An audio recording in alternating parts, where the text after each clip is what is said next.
So I hear in the middle of all of this war, once it's all done, that Ukraine has announced plans, once the war's over, to open Chernobyl up as a theme park. They say it's just like Disneyland, except the 6-foot mouse is real.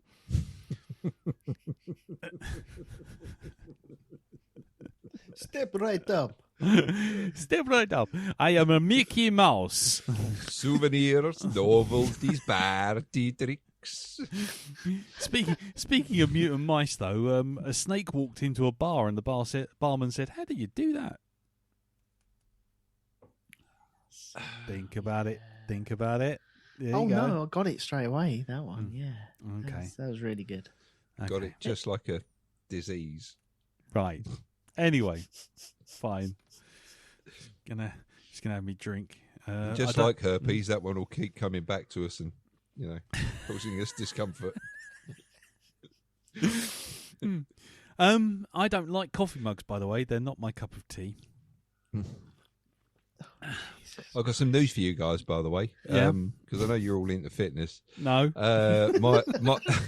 My mate Joe, right? Okay, has just finished the Dolly Parton diet. It was really successful because it made Jolene.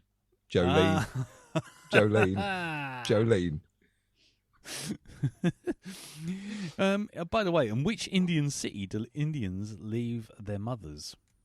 I don't know. Mumbai. Oh, Anyway, there you go. And Billy Joel, just the last thing. Oh my God, he won't stop. I'm will not he? going to stop. No, I've got to fill up for the fact that Jim's not here.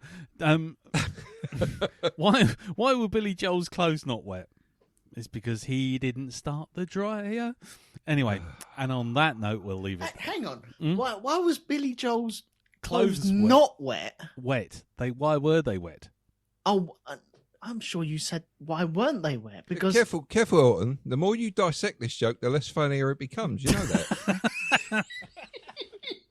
I mean, Yeah. it's on a knife edge with this one. no, It's balancing. Let's do this. You said why Oh, are Billy Jesus, Jones no. not wet? What? Stop it, Elton, please. Just come back to the light, mate. Stop it. What are you doing? What are you doing? What do you mean your gun didn't fire? Well, let me have a look down the chamber here. I'll just click the trigger because, I like living dangerously. Well, I tell you what, we can always pause it, and I can take that joke again if you like. I don't mind. I've got all day. But why? Why are his clothes wet? But why? Why? Why didn't he start the dryer? Well, Yeah, is he just forgetful? Is that it? Does he have short-term memory issues? Is it No, dehydration? They weren't wet, so they were dry. I said, And you why said he were they didn't wet? start the dryer. Yeah. So, you got it wrong. Elton, stop it, It's mate. like You when can't Harry said handle that it. joke. You can't handle the truth. It's Lee's turn this week. Yeah. Oh God. Oh, did you hear, by the way, right? It's tradition, right, for Neil Diamond to go over to Sweden, right, around about the end of the year, and he gets people in a big line, and they sing festive songs. It's called a Swede Carol line.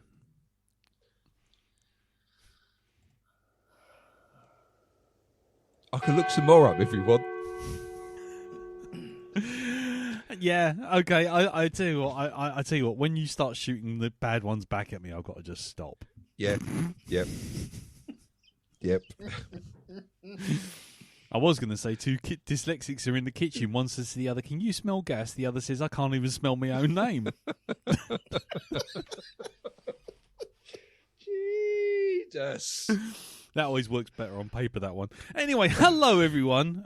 After 4 excruciating minutes, and welcome to the Black Dog version 2, episode 143. I'm Lee. I'm sorry. And I'm Elton. Put it out now. Just press stop now. That's it. That's the episode. It's done. We can't do any better. No. It's never going to get better than this.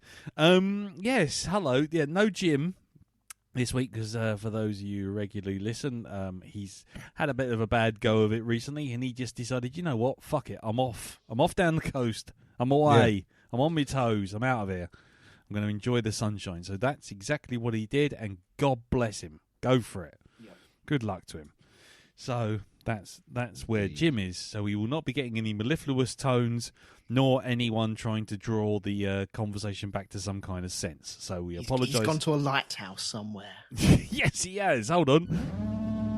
Oh, hold on. Are we even allowed to play these sounds? You may now? not. No, You've fallen into my trap. Yeah. Quick, skip over it before we get someone turning up with a lawsuit. Exactly. So anyway, yes. So this week we're going to see how everyone's week's been. Then what we're going to do is we're going to look at any feedback for last week's episode, which was Space Mutiny. and we will then be moving on to this week's movie. Now, for those of you eagle-eyed and eagle-eared and were listening to last week's episode, we did announce the movie, which was, Darren? I can't fucking remember now. Oh, You Vikings. fucking The Vikings. kidding me? Well, that's it. You replace it with something. It's kind of like, my memory's gone, well, we don't need that anymore. So we'll And just you replaced it with something. I'm just not stick it in quite a- sure what you replaced it with. Stick it in a bin liner over there. We'll have it out in the bins. That's it. You don't need that memory anymore. Yes, it's the Vikings. Yes. Yes. Yeah, we were going to watch The Vikings. Kirk Kirk Douglas, and that Tony bloke. and Tony Curtis. Yep. And you Tony know, Blair. and as it turned out, we were informed that we may have been at home to Captain Cockup, insofar as the only way to watch it on Amazon Prime was by subscribing to MGM It was Studios free. sub-channel. It was free when I looked at it. It was just, it's like, obviously somebody didn't want us to watch it. Someone at MGM thought they could make a quick buck off this podcast. Indeed. Which is remarkable, seeing as we've never made a quick buck off this podcast. Do you know what? The funny thing is, Mm. after we chose the next film, Mm. the one that we're watching this week, Mm. I actually found one film that I didn't know had actually hit Netflix Oh, that I could have suggested that I don't think anybody would have minded at all. God! Because a film that I love. Do you want to tell? Do you want to tell us, or do you want to hold on until it's your turn again? I can hold on to it till it's my turn, but Okay. I will be using it. If I don't, I mean, somebody else may get to it first, in which case I really don't mind. It's not a problem. I'm just desperate to see this film again because it's a really good film. Who out of the three of us left would be more likely to choose your film that you haven't said yet? Oh, I think it's going to be Lee who'll Right. probably Really? choose it. Yeah, because I'm pretty sure you've seen it, and I'm pretty sure you liked it as well. Right. Okay. Well, I'll tell you what then. To try and keep things back on track with our selections, you can pick that film this Yeah. week Oh, because Jim's not here, and this Okay. film that we put in place was not your choice. yay! There you go. How about that? Oh, my heart Democracy- is healed. Democracy in action. Fuck Do you, yes. do you agree with that, Elton? I'm just surprised that Darren chose a film before the start of the recording. I had 3 films ready to go, but this one, the one that I I had spotted, 3 films. I had 3 films. 3. I had 3 to go, I had 3 films ready to go. and I He didn't. can't remember the one he picked, but Yeah. I mean, it's a distant memory now, but if you say the fucking Vikings, I'm going to leap down that internet and throttle you. it's a film called The Kite Wings, featuring the Kite Wings, featuring Are you having a Dirk, stroke? Dirk Douglas and Coney Turtis. Yes, And Bernest Ergnine. Bernest Ergnine. Right, okay. Yes, Bernest Bernest Ergnine. Right, okay. Well, we'll find out what you picked for a second time. Hopefully that everyone can watch this time. This one is. Do you know what? I'm doing it now. I'm going back and I'm double checking. Please let this. It should be free because it's on Netflix, so it should. But there's no charging films on that one. So well, not yet. Anyway. Okay. I should No, well, just we double paid for the whole check. thing anyway, didn't we? That's Yeah. the thing. We've been Yeah. paying for Netflix forever. Yeah, it feels like forever. Flipping hell. Not God, half. Godzilla versus Kong's on there now. No, right. I'm That's not the one having we're that watching. week off. Yeah, I'm not doing that. No. Anyway, to carry on with what I actually wrote down here, which was the film that we did pick, because we haven't really announced it yet. The film that we did pick to replace Burgist Orgnine's The Vikings. Sort of medieval Airwolf. Mm. This one, wasn't it? Yeah, it was Indiana Jones and the Dial of Destiny, which has only just recently come out for rental and streaming. Yay. What do they call that service that old people have with the button around their neck? What's that? Panic button. The panic button, is it? The button of panic. Indiana Jones and the button of panic. Indiana Jones and the Distress Beacon. India. Indiana Jones, oops, I've fallen over. It belongs in a museum. So do you. Anyway, right. But we'll get to that. Yes. To that soon enough. Let's just quickly speed through how everyone's week's been. So, let's start with you, Elton. Did anything actually happen in your week, sir? Not really, no. It's been fairly quiet. Just the monotonous churn of work, and then sleep, and then work, and then sleep. I cleaned my mixer, which is terribly exciting for everyone to hear about. I dusted off all the cobwebs from there. But no, it's been fairly... I'm trying to rack my brains now if anything has happened. No, it's been dull as ditch water, I'm afraid. That's perfectly cool. Nothing has to happen every week. It's just if it's anything notable, that's cool. Right. In which case, we'll move over to Darren. Oh, nobody knows the troubles I've seen. Oh, my God. Mind you, I did pay to see them. So I suppose it's my own bloody fault, really, isn't it? This is what happens when Cinema Weekend happens now. Cinema Weekend, for anybody who didn't know, or Cinema Day, whatever you want to call it. It did happen on Saturday and Sunday. It's where you can pay £3 and you can see any film you like in any cinema. It was that, I'm pretty sure it was held the same way across the entire country. Yes. Really? So, yes. Yeah. So I could have gone to the cinema and paid £3 to go see a film. Yes. You could have. In any Really? screen, any cinema, any screen. Any cinema, any screen, Why both Saturday didn't and anyone Sunday. tell me this? I didn't realise I had to run it by you. Well, Why was I not informed? Why were you not informed? Yes. How dare you? It's a tissue of shame. This is happening. How many years has it been going on? No, it's just this year it started. It's been going for ages. Has it? Yeah. Oh, there you go then. It's only been going Why was I not informed, Mr. Metcalf? I didn't know I had to let you know about everything. I damn you, sir. Damn you. National Cinema Day. Yeah. Yes. It's like the Queen's birthday, or the King, right? Or what was the Queen's birthday? Where it's like, birthday, right? Being 24-hour period is actually, that's misleading because it's like about 6 months, I think, the birthday lasts or lasted. Not these days. Yeah, it's not lasting. It's a for bit very shorter much than that. No, Yeah. no. Now, no. National Cinema Day. National Cinema Day is usually the first weekend after August Bank Holiday. What do you mean usually? I've never heard of this. Mate, you ain't even heard of half the films we review. No, I haven't. No. Maybe if I'd gone to National Cinema Day, I would have. Well, there you Yes. go. Maybe that's your problem. Maybe you're not putting the effort in. well, Maybe we need to have a review of your status on this podcast. it does depend on what you saw, you see, as to whether you have good memories of Cinema Day. You see, and what I chose, Go on. stupidly. Don't tell me the Meg. No, I didn't choose the Meg. I chose. I chose. Yeah. Have you go on. forgotten?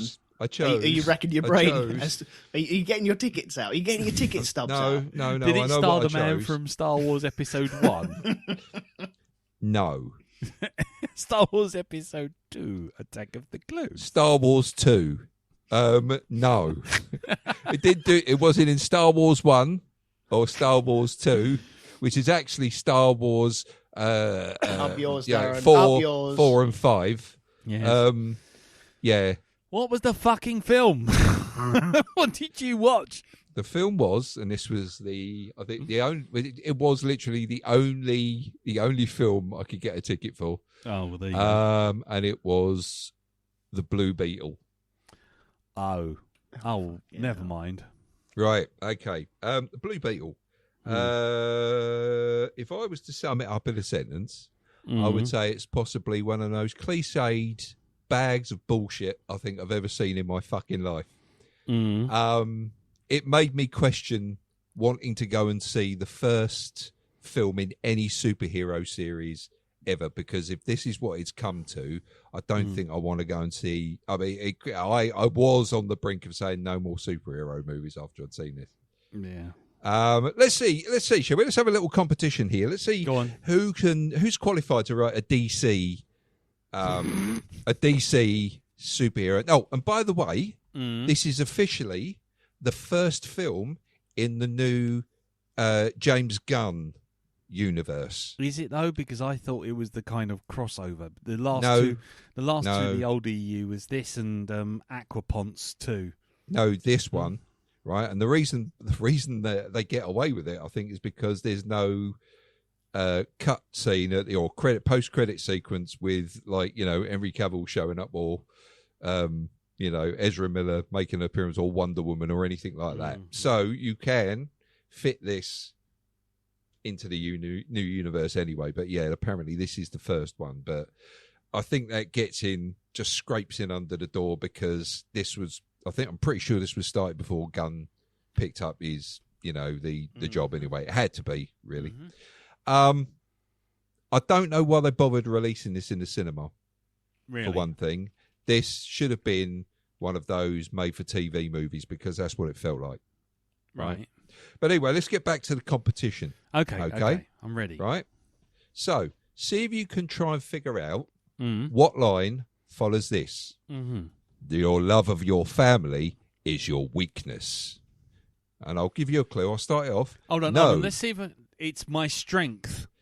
Correct. Hey, I gotta love that. Yeah, correct. Go on. Okay, so let's see now. Okay, so you've got this guy in this battle suit, right? Which is what the Blue Beetle is. It's a guy who accidentally gains this alien piece of technology that turns him into a walking war machine. So the nothing guy to do with Pete Best or Stuart Sutcliffe or anything nothing like that. No. It's not about those days when the Beatles couldn't afford to put 50 pence in the meter and get the heating running. All right, it's nothing to do with that. Right, okay. Or, like, you know, they were all into porn. So the blue, the Blue Balls Beetle. So let's see now. Let's see what can I ask you next. I'll tell you what. Go on. Yeah, go on. Can I go for a bonus round and make a quick guess? Yeah, go on. If it's so generic, he's the Blue Beetle, right? Do we have a villain?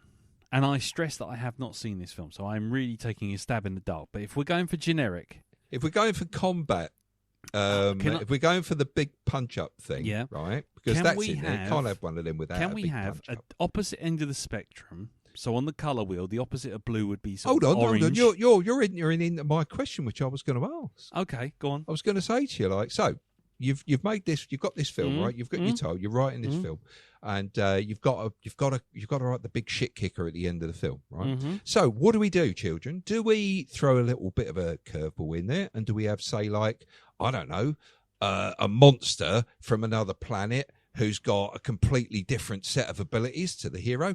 Or do we just go for, shall we say, B, do we go for a villain who's got a similar suit but is more powerful?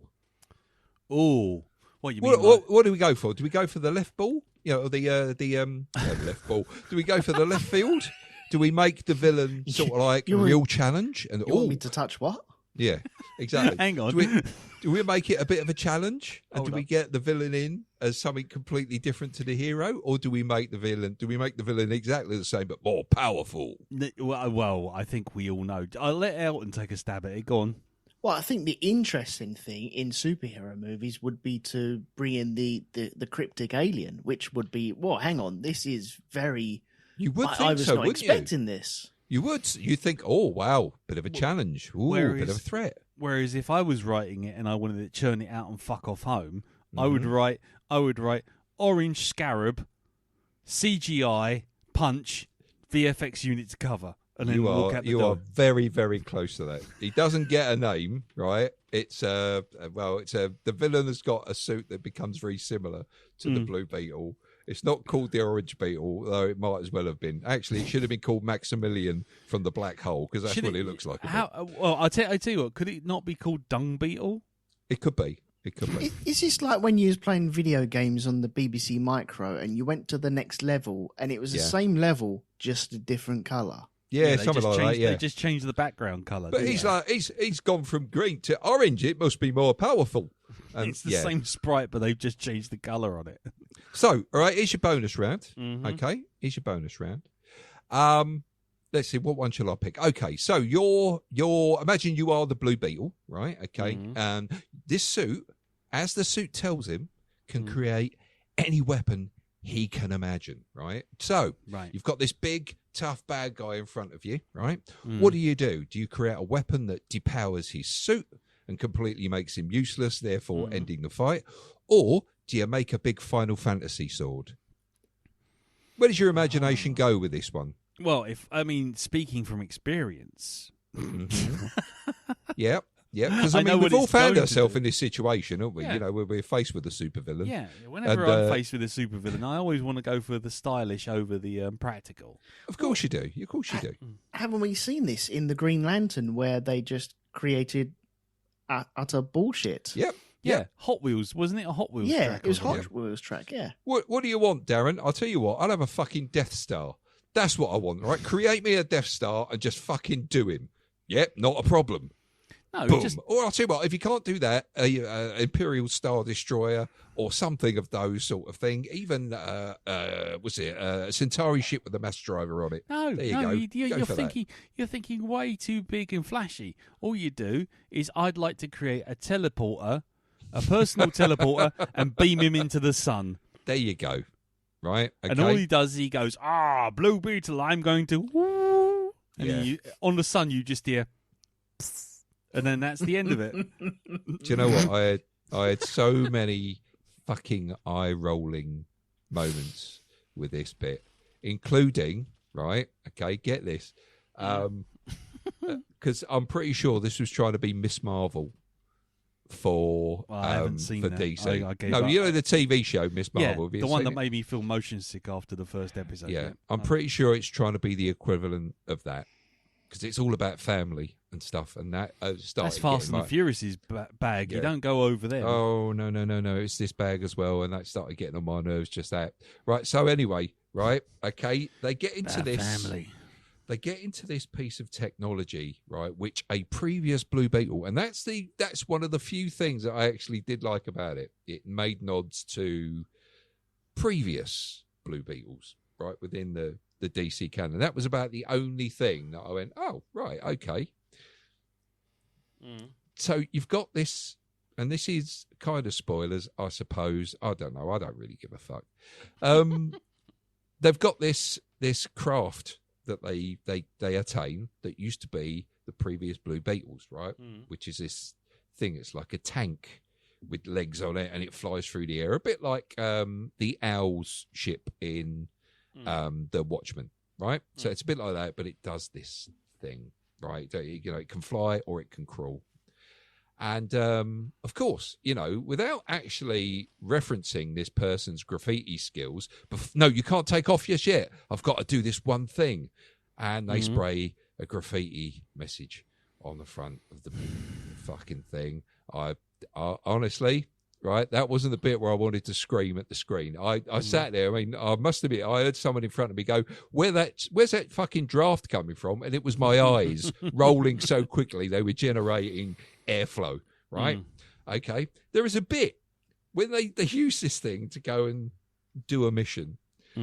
They get surrounded by all these guards and everything, and it's like there's bullets going off and it's fighting this, that, and the other, right? Now, here's a bonus question. Okay, so you got your Blue Beetle, right? Okay, you got the Beetle-mobile or whatever the fuck it was called, right? Beetle-mobile. Okay, so they're surrounded they're surrounded by, you're surrounded by guards. Now, do you think, A, they pressed the button that fired off a clever weapon of some kind that would disable, the guards around there? Something quite amazing. You think, oh, wow, that was pretty good. Or B, do they go for a fart joke? Oh, no. No, I think we know where we're going. Of course, they press a button with bug fart written on it, and it fires gas out of its backside while making a big farty noise. Yep. Of course. Bug fart. Bug fart. Just listen to that. Bug fart, right? Do you think the people who created cinema, right, do you think they envisioned that this is where it would all fucking come to in the end? Do you think this is 125 years ago, they're 125 years. Yeah. We'd have like amazing things in the future, wonderful films, and people will be educated and entertained to your It's heart's just like the content. internet, isn't it? It's just like the fucking internet. Oh, this will open up doors to the world. It will mean people can What do you communicate mean they're just instantly. posting cats? Exactly. we have 25 years of Google search history. We could literally make a sentient being out of Google.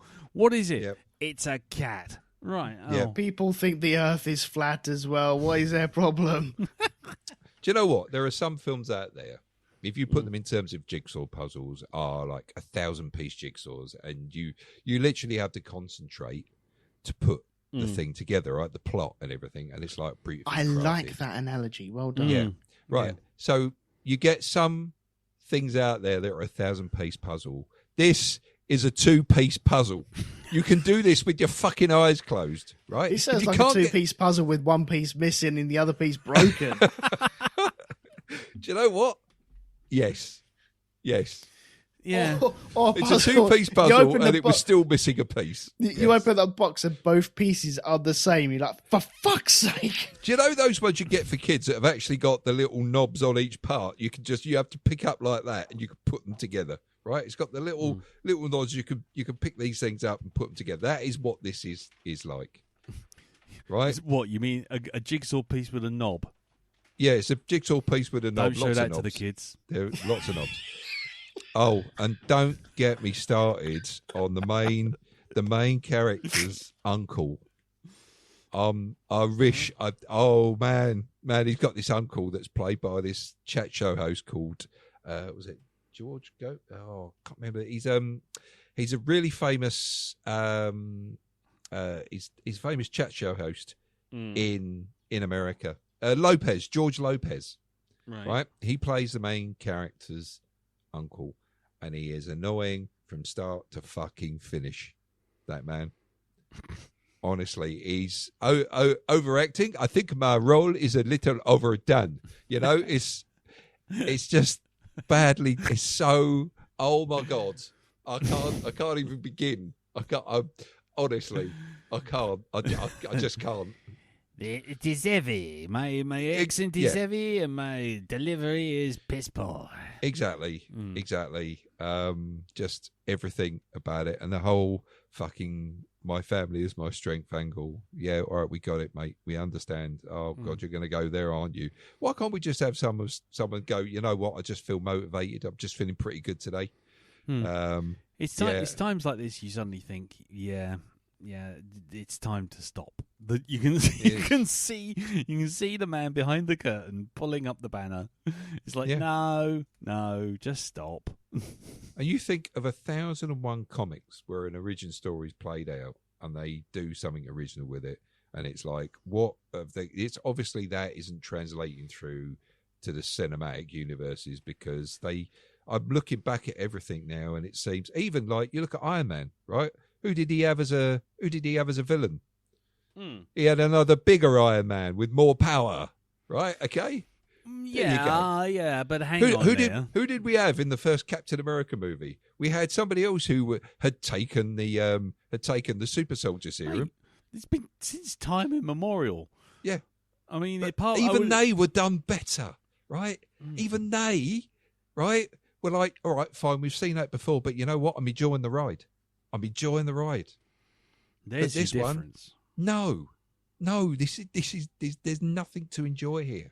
Well, you see, the thing is, the clues were there, right? The reason I say that is because it's £3 for a ticket.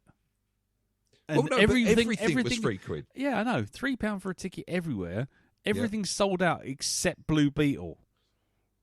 So that means Teenage Mutant Ninja Turtles, Talk to Me, Barbie, Oppenheimer, Jurassic Park. I couldn't get into Oppenheimer. Okay, well. So basically, that film, dead loss, right? Right? Yeah, no, that's it. So moving on, right? I'm not going. We'll talk about that other cinematic thing that we saw this week, of course, a little bit later.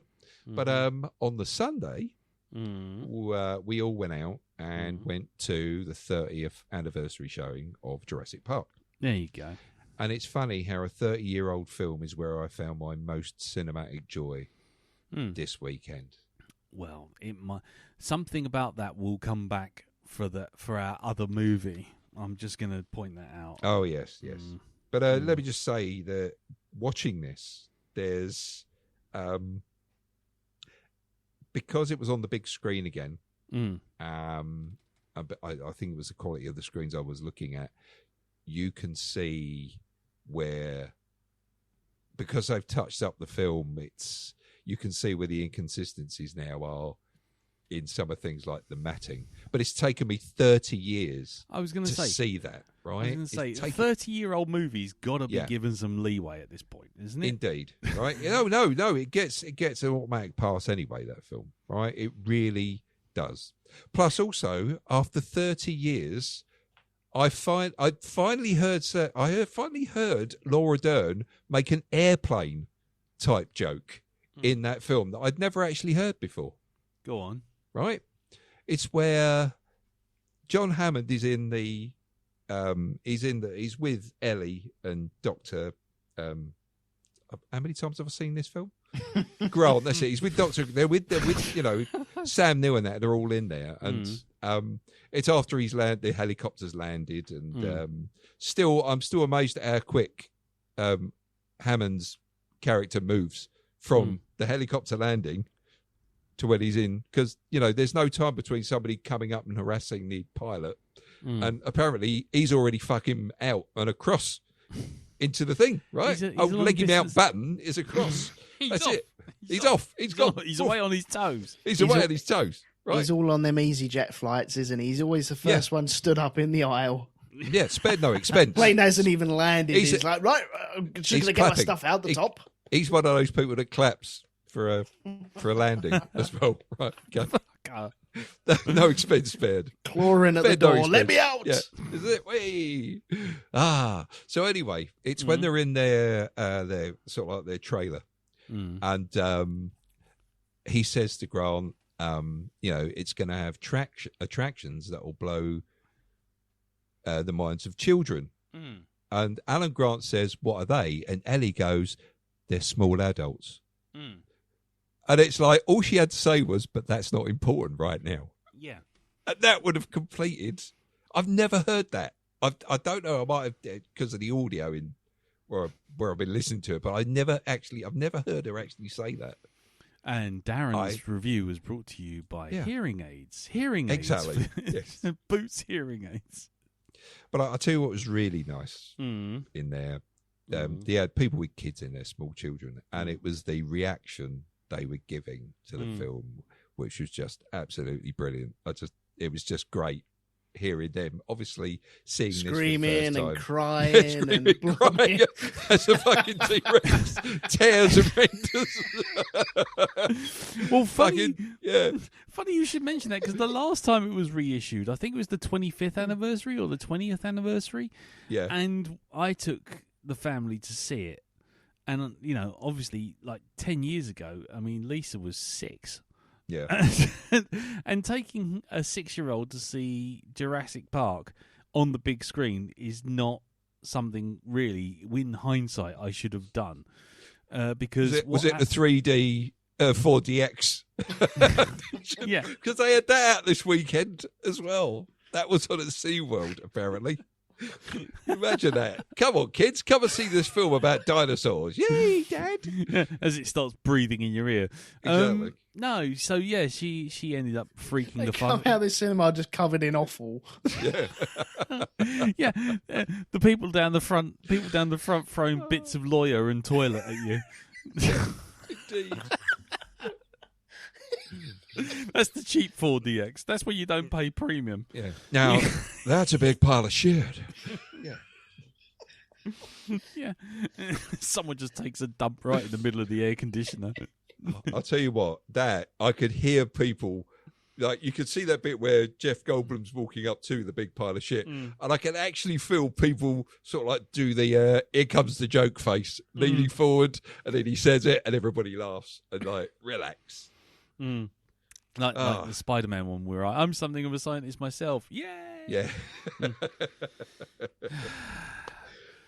So great Jurassic stuff. Park, a big thumbs up. You recommend that fucking- if nobody's seen it. If nobody's seen it, I don't want to spoil it.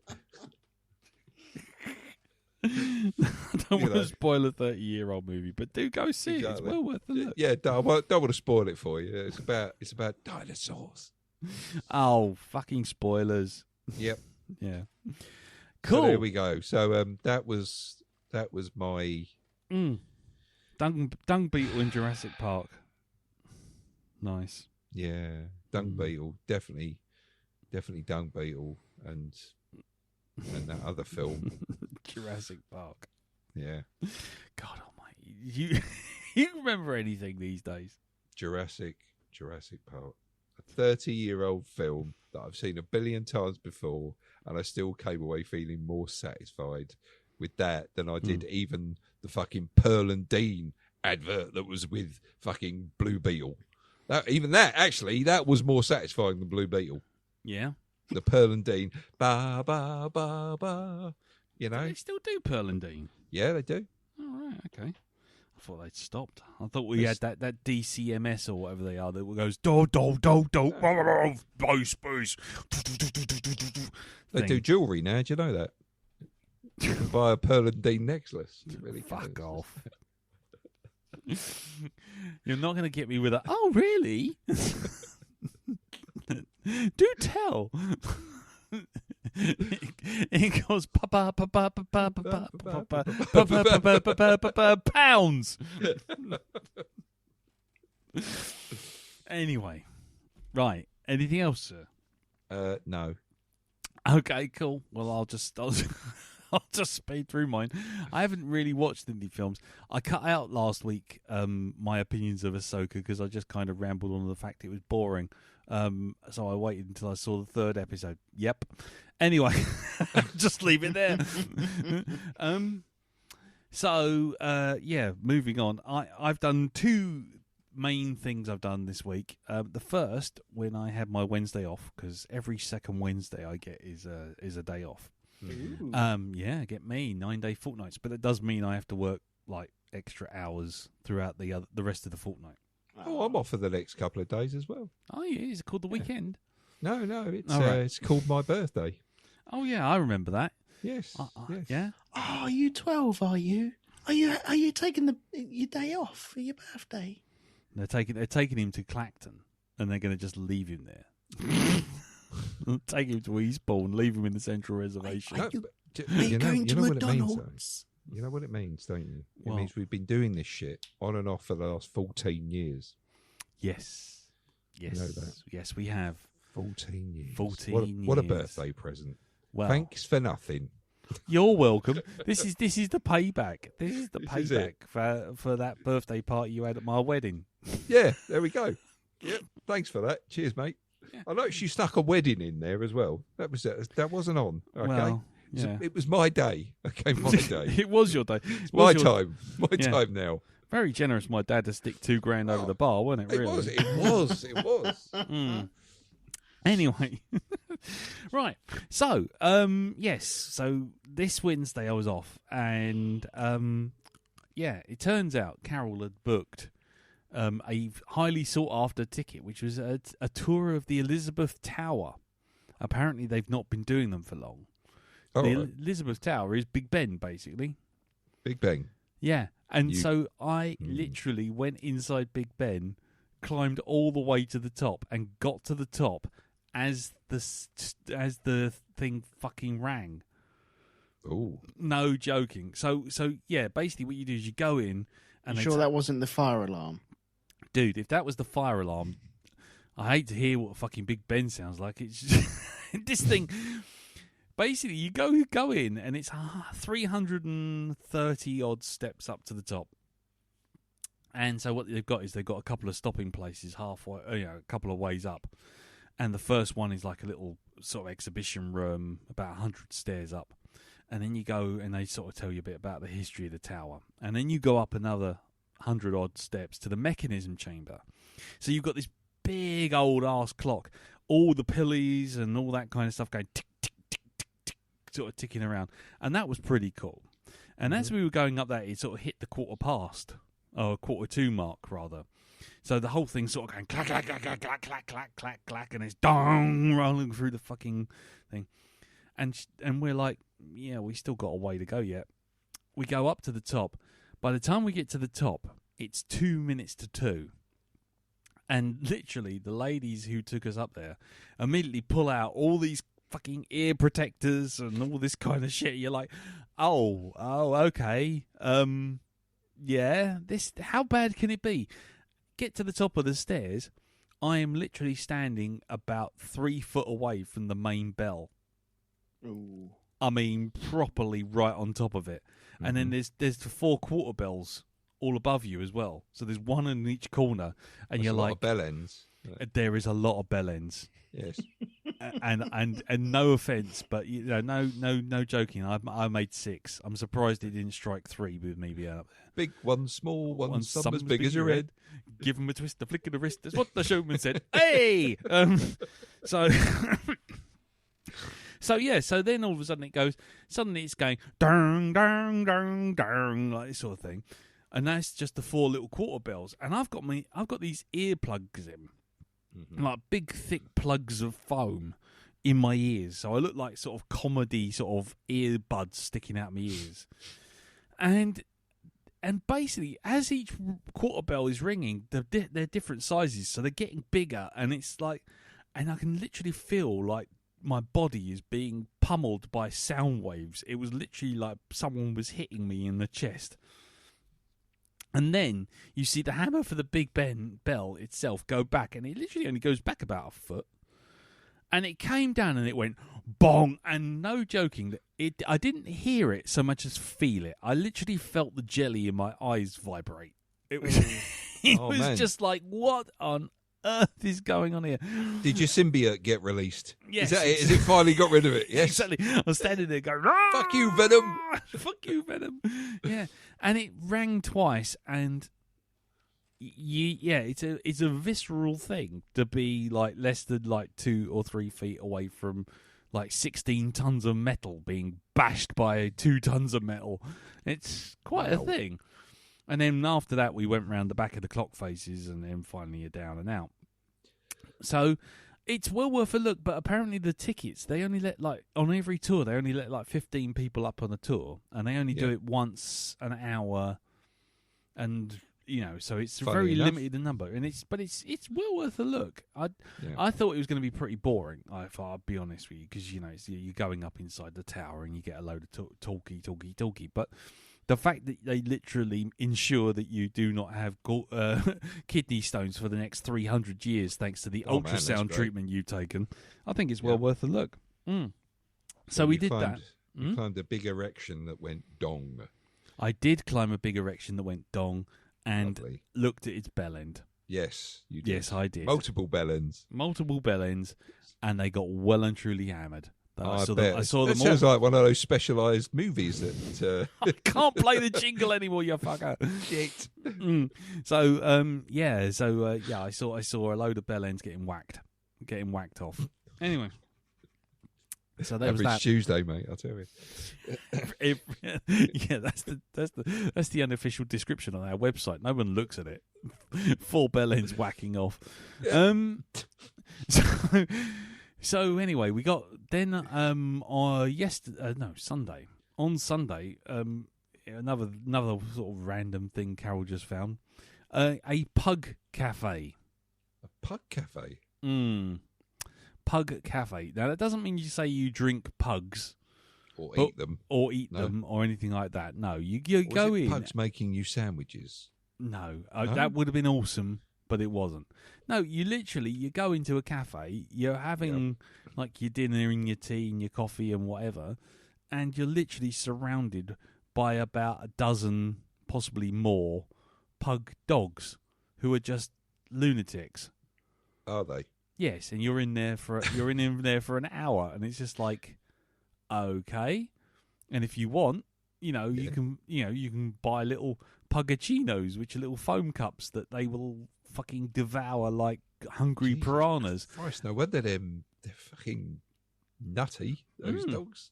Yeah, or buy them a little pot of like chopped up carrots or strawberries or something, and then they just come and sit beside you and basically nosh down.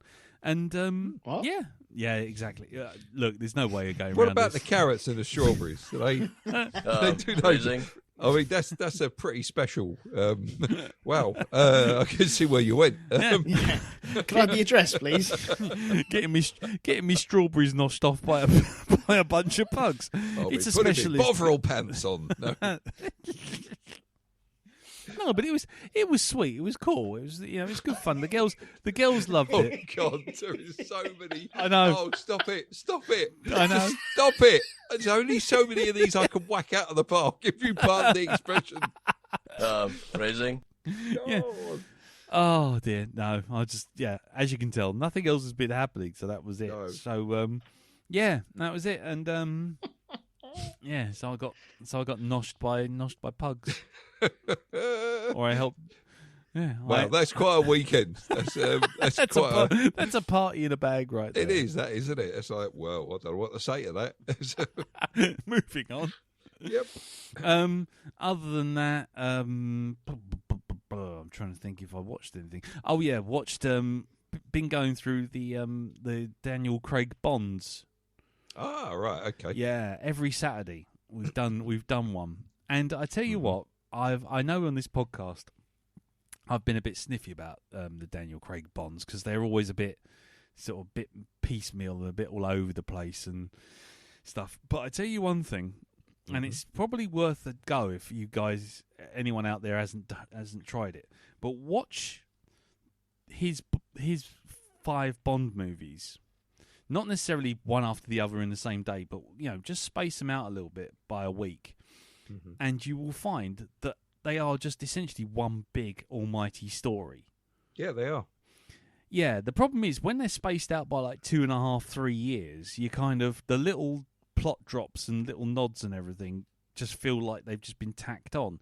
But when you watch them all in a quite quick succession, it actually this is quite clever actually, because I think the one that bothered me the most was Spectre, when all of a sudden it's just like, hello, I am Blofeld and I have done all the other things in the other movies, honest gov.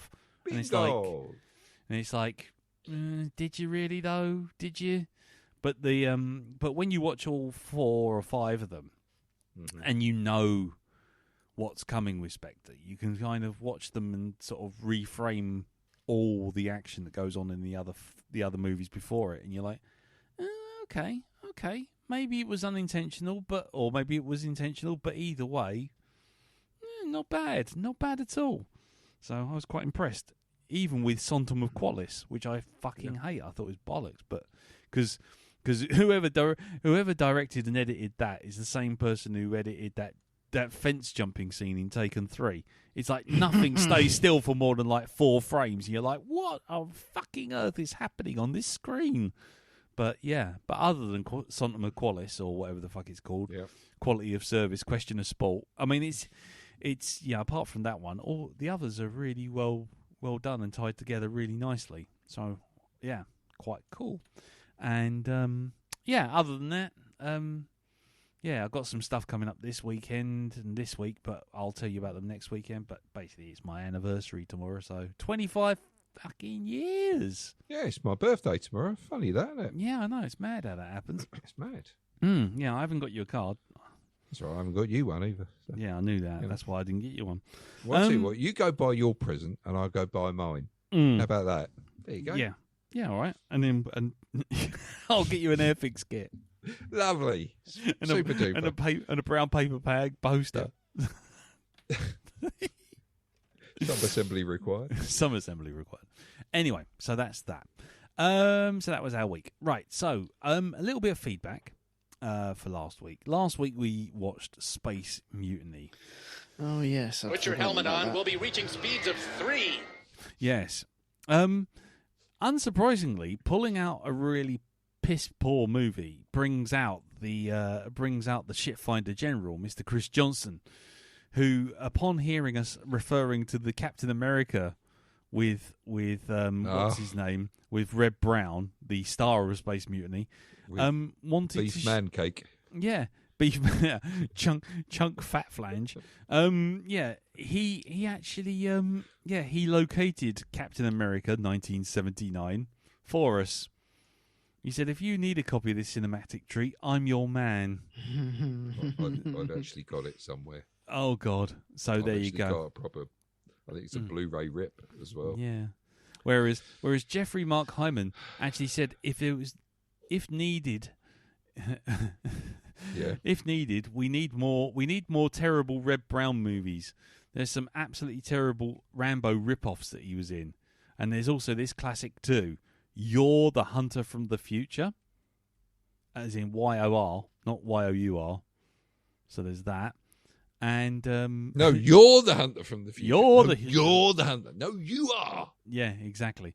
Sean Gleason reacted to your review of Flash, Darren, by posting up a a picture of George Clooney smiling and laughing. Oh yeah, I saw that. Yeah, cheers, man. Thanks for that. Yeah. Well, again, Jeffrey Mark Hyman said it was great to have you guys back. Too bad you had to suffer through Space Mutiny. It's a great episode of Mystery Science Theatre, but I can't even imagine tackling it unenhanced. It made for a wonderfully entertaining podcast, though. So there you go. Thank you very much. Our pain, your entertainment. Yeah, we watch it so you don't have to. Exactly. Teresa Burnside. Now, I'm sure she's related to someone. I don't know who. She said, some notes from this show. Ben Wheatley is seriously on the cocaine now, isn't he? I mean, it's a very entertaining review of the Meg 2, though, because Ben Wheatley was the one who directed the Meg 2. God, deviated septum. And again, she laughed herself silly at the farty jingle again, because she's such a child. And for those of you who don't know what she's referring to, it is the jingle which I've had to make because Apple now want me to license all third-party jingles, sounds, and software if it's not actually owned by me or given permission. So she's referring to this. And we'll let that play off a little bit because we're going to play that in a second. So there you go. Chris Johnson also said about your review of The Flash, Dal, that the ending of The Flash reminded me of a Nespresso advert. Yeah, whatever. The Flash, whatever. The Flash, whatever. In this case, The Flash, go fuck yourself. Intenso.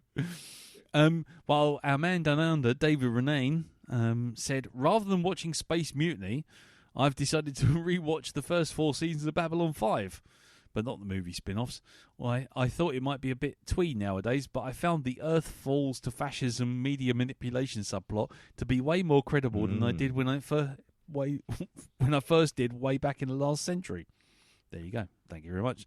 Yeah, so there you go. So, ladies and gentlemen, if you do have any feedback you want to give to us, you can post it up on the Facebook group like these guys did, which is facebook.com/groups/The Black Dog Podcast, or you can send it through to the email, which is feedback@Black Dog Podcast.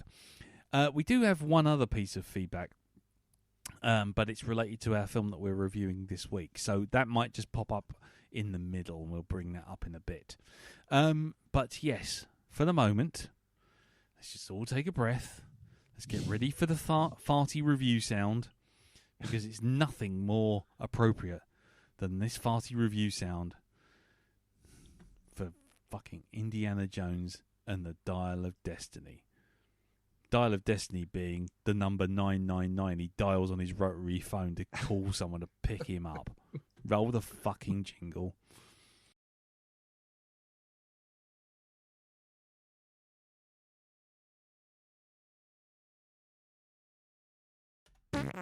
Yeah.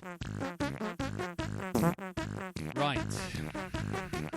Indiana Jones and the Dial of Destiny is a 2023 assassination job.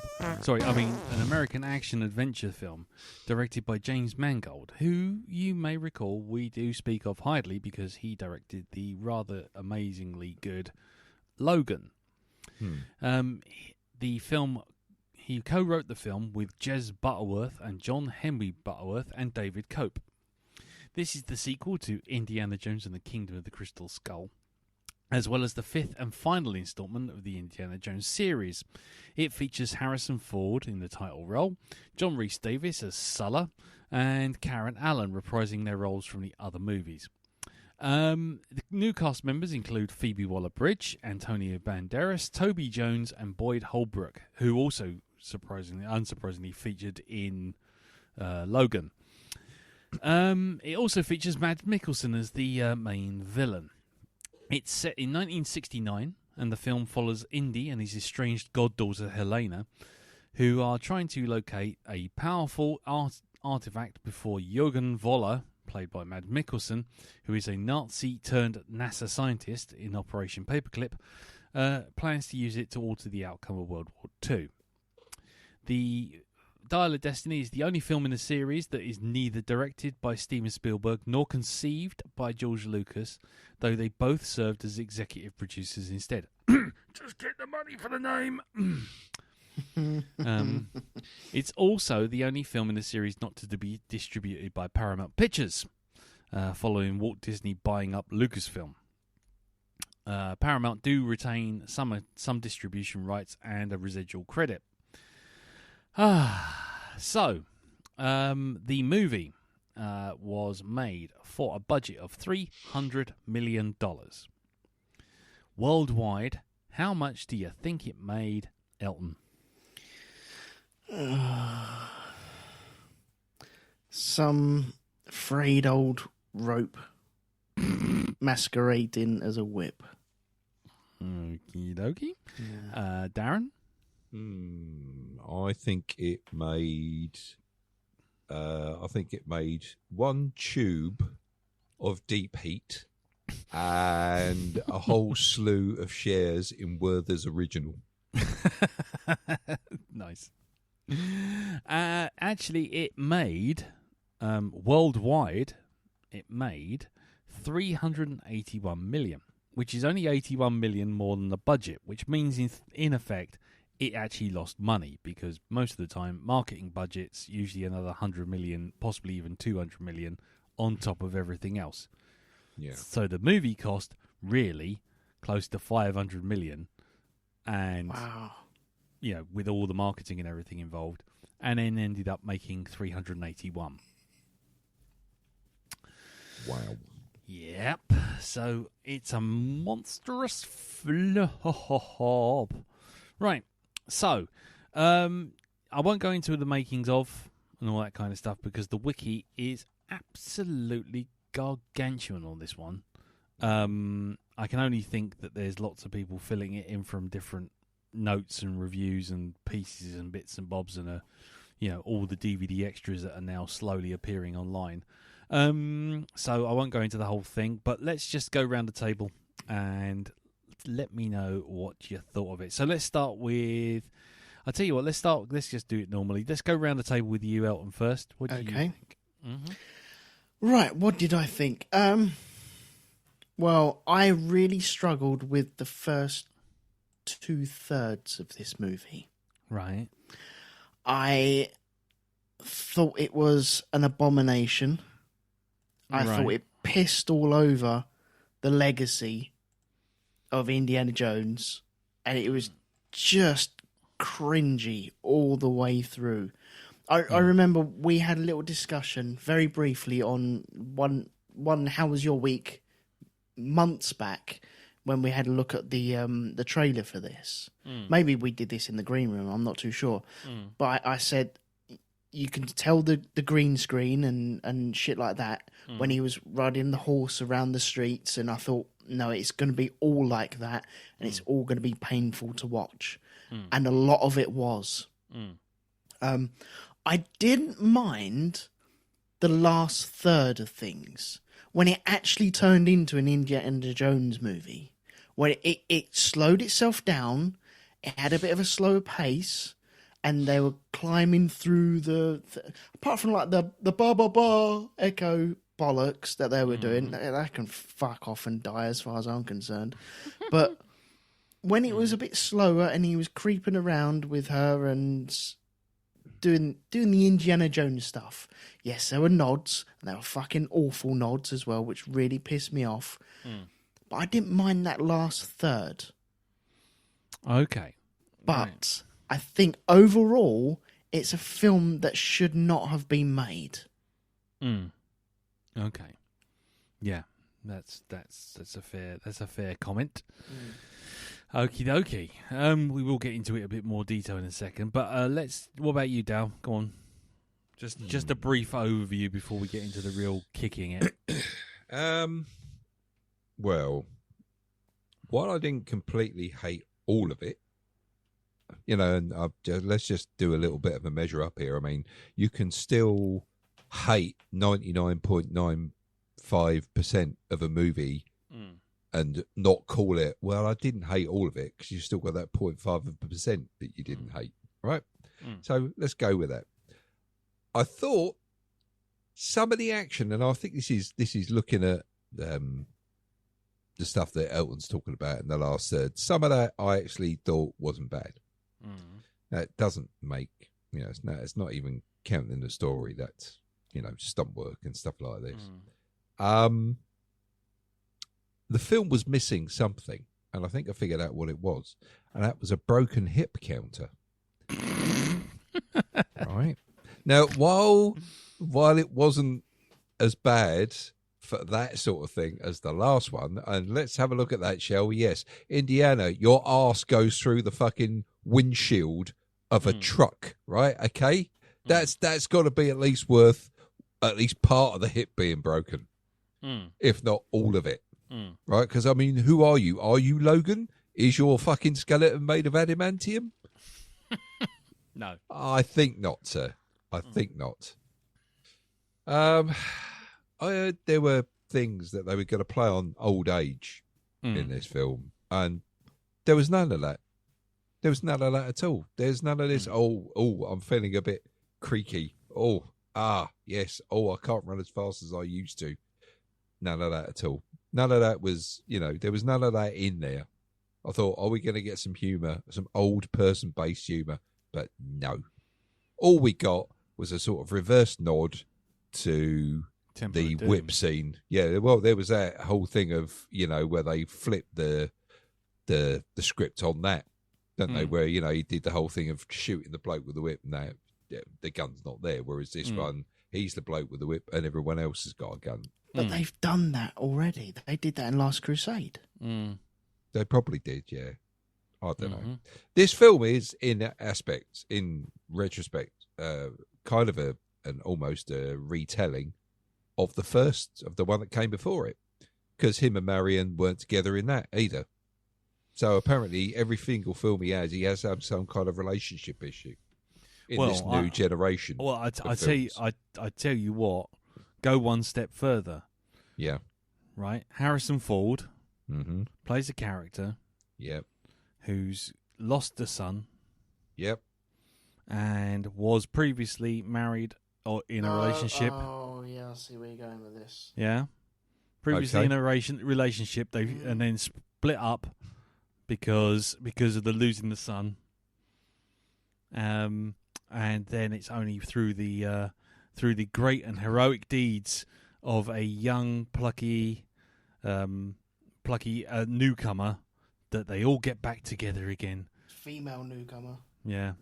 Wow. To be quite honest, the female newcomer, fair enough, but to be quite honest, it doesn't really matter. No, it's just the plot. It's just the plot point of a young, plucky XYZ comes in and gets them together briefly before it all goes horribly wrong. Now, am I talking about Indiana Jones or am I talking about Han Solo? Could be. Or am I talking about Rick Deckard? Could be. This is a real Hong Kong Phooey moment. Could be. Exactly. And anyway, go on, carry on. It was just something that just leapt out at me straight away. It wasn't an Indiana Jones movie retread. It was a fucking Harrison Ford is old character arc retread. Yeah. To be honest. Yep. Mm-hmm. Indeed, it is. Yeah.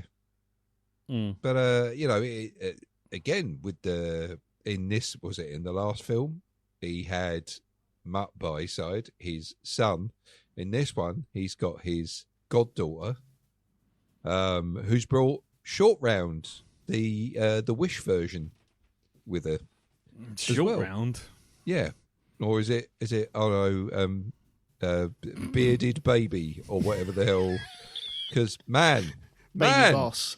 man, the that was one hirsute individual, wasn't it, for his age?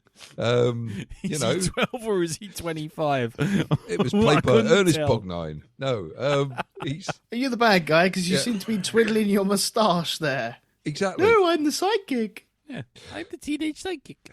Do you know what they should have done? Just for added bits of comedy there, they should have made his hair get longer and longer until by the end of it, it's just cousin fucking It from the fucking Addams Family at the end of that. Because I could see what Jim was saying now about this. I won't say it just in case he's put it in a review. Yeah, man, that was a hairy child. That really was. It's almost like the end credit sequence should have the credits should have rolled and it should have cut back to him, and he suddenly turns around, looks at the camera, and goes, "Oh yeah, they thought I was a kid." I'm retiring next week. Yeah. Anyway, sorry, carry on, mate. That's all right. So I'm in agreement. This film didn't need to be made at all. It gave us, literally almost the same story as the last one, where it comes to character-wise, and even as him getting back with the same person again. Spoilers, by the way. Oh, yeah. Who cares? Who cares about this? Really? At the sound of the whip, there'll If be a spoiler. if that one aspect spoils this film for you, then You haven't been watching the rest of it. yeah, there's a lot more problems here than than that. I'm sorry, but there is, because it bears no relevance on the rest of anything in that film. Yeah, that's it. It's bleh. Bleh, bleh, bleh. Bleh. Bleh, bleh, bleh, bleh. Yeah. For me, I mean, just quickly round the table. I mean, I'm not happy with this film at all. I'm going to be honest with you. Really? I mean, to be, I would not have guessed. you would not have guessed. Do you remember, Dal, when Yes. I got a preview screening ticket to see Spider-Man 3, and you guys were in the pub, and then I came in afterwards and just sat there catatonic. I think I do actually. Yeah. I had that moment again watching this. I mean, my problem with this is it's twofold, right? Yeah. It's twofold. If you're gonna do, where are they now? Hero at the end of his journey. Fine, I understand that we've done it before. They're gonna do it again. The problem is, if you're gonna do that, make them the center of the film. Make them the hero in their own story. Do not have, which seems to be becoming the constant trend with pretty much every one of these movies, which I'm now calling Jerry Actions. Yeah. Is that what they do? Is they bring the old hero back to literally, and they do it, and they've done it in so many different films. They bring them back purely to have a younger, new hotness, mock, belittle, generally dismiss, and overall just show, cast a light on how shit these heroes are. Yeah. Whether it be and I'm not going to get into it, but whether it be Luke Skywalker, whether it be fucking Professor X, he's old, he's decrepit, he's gone mental. Oh, look at him, he's a pain in the ass now. Harrison Ford multiple times with Han Solo, with fucking, Han Solo doesn't know how to run his own ship. Oh right, okay, well let's hope there's someone young and plucky to come and help him. Oh good, I'm just a little bit done with this whole. Hey kids, come and see this film of characters that you don't know but your parents do. We'll kick your parents' characters to the floor and then present a new character to take their place. Not that you give a shit. And it seems like that's all this film was about. Mm-hmm. This film was literally there to just go, see Indiana Jones, isn't he a bit old? He's a bit old, isn't he? He's a bit old, he's a bit sad, he's a bit broken, because, that's what happens. You get old, sad, and broken. It's like... No, just either recast him or don't make the fucking film, because the whole thing was just look, he's rubbish. Look, he's rubbish, isn't he rubbish? Yeah. And it's like that doesn't engage the people who have come to see that character, nor does it engage the kids or the young demographic who don't even know who this character is and are only being brought along by the nostalgic parents. So, who's it for? What's it for? It's there and it's every time with, like I say, Han Solo, with Logan, with Professor X, with fucking Luke Skywalker, with fucking Indiana Jones. It's all just there to feed the mill. It's just to go, right, okay, remember those ones? They're dead. They're rubbish. Princess Leia, rubbish. She's dead and all. Everyone's dead. Okay, now they're dead and they're old and they're grumpy. They've all fucked off.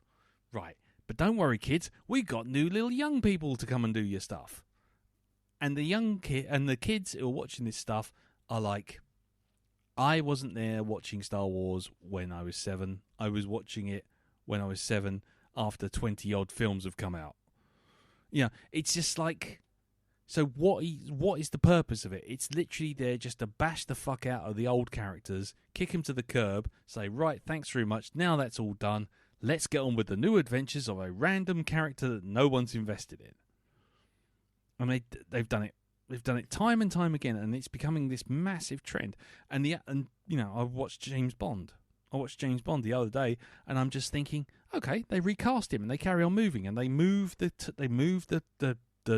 ethics of the character a little bit with the times, and that's fine. Do what you do, but it's still James Bond. There's not some new secret agent standing there going, oh fucking hell, here's James Bond dragging like Roger Moore's corpse up a fucking hill. Do you know what I mean? Mm. Yeah. While the music sadly plays, sort of like,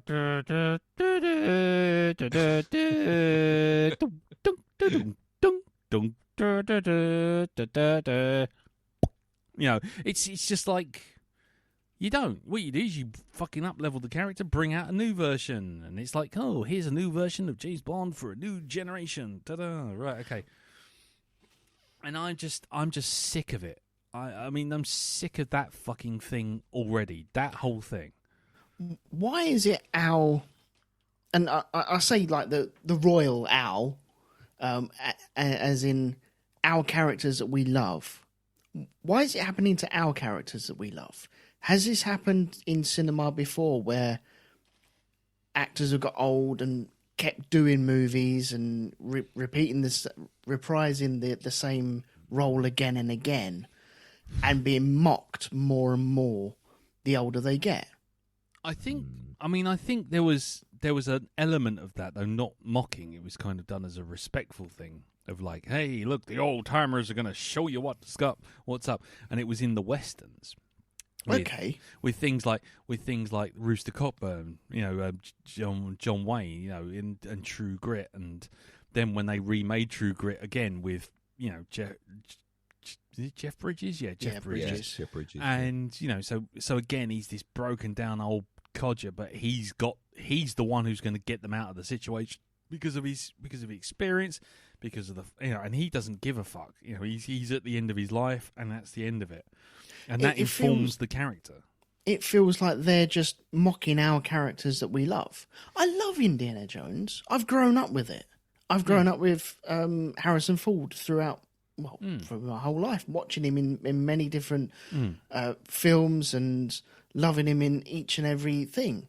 You know, he's like a member of the family. It's brilliant. We've always watched him. And now I thought they were mocking him in the last film. And this one, it was just dire. It was just constantly mocking. How old is he now? Is he like mid-70s, pushing 80s? Yeah, he can't be far off. Hold on. I mean, I can look it up. But, I mean, to be quite honest, the bringing out the old gunslinger kind of trope is there. I mean, it's been there forever. And it was the sort of thing that they did play on with something like Logan. You know, that, and to a lesser degree, they tried it with Luke Skywalker. It didn't work, but they tried it with that whole thing of, you know, he's had enough. Yeah, he needs to be brought out of retirement to do his job. But the problem is, he's 81, Harrison Ford. Okay. But the problem is, there's a difference between doing it to tell a story and doing it to launch a new franchise, or as they keep calling it, passing the fucking torch. And it's like, you know, they even did it with the last Ghostbusters movie. Spoilers for the last Ghostbusters movie, but, you know, the old Ghostbusters, one dies and the other three turn up for a big old punch-up, but they're not the ones who solved the problem. They're the ones who just turned up just to kind of go, hi, we're still here.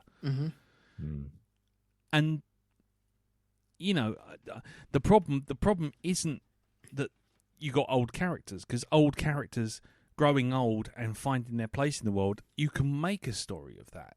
It does work. Look at Unforgiven. Look at, you know, countless other movies where you've got sort of like I say, True Grit's another good example.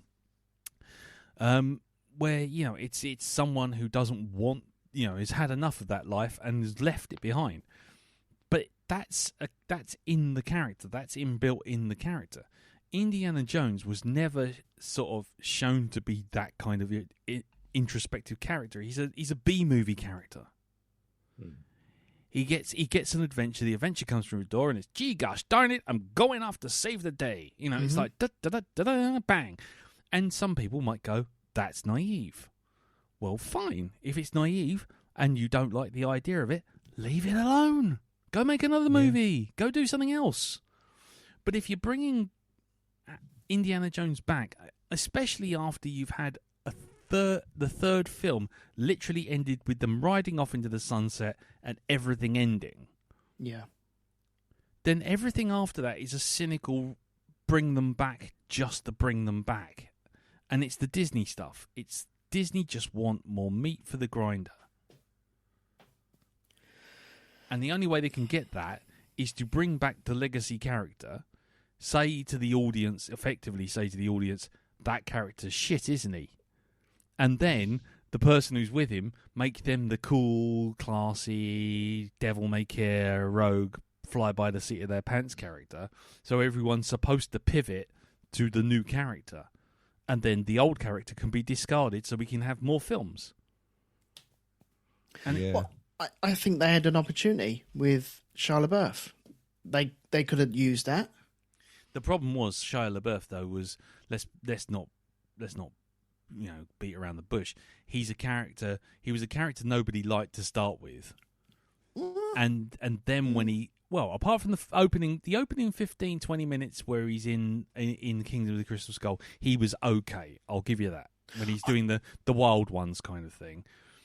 But okay. The problem was but then it turned into he's doing fucking sword fighting on CGI cars and chasing swinging through the trees with monkeys and the thing with a dick. Yeah. The thing with him is I don't think he was the problem. I think everything around him was the problem.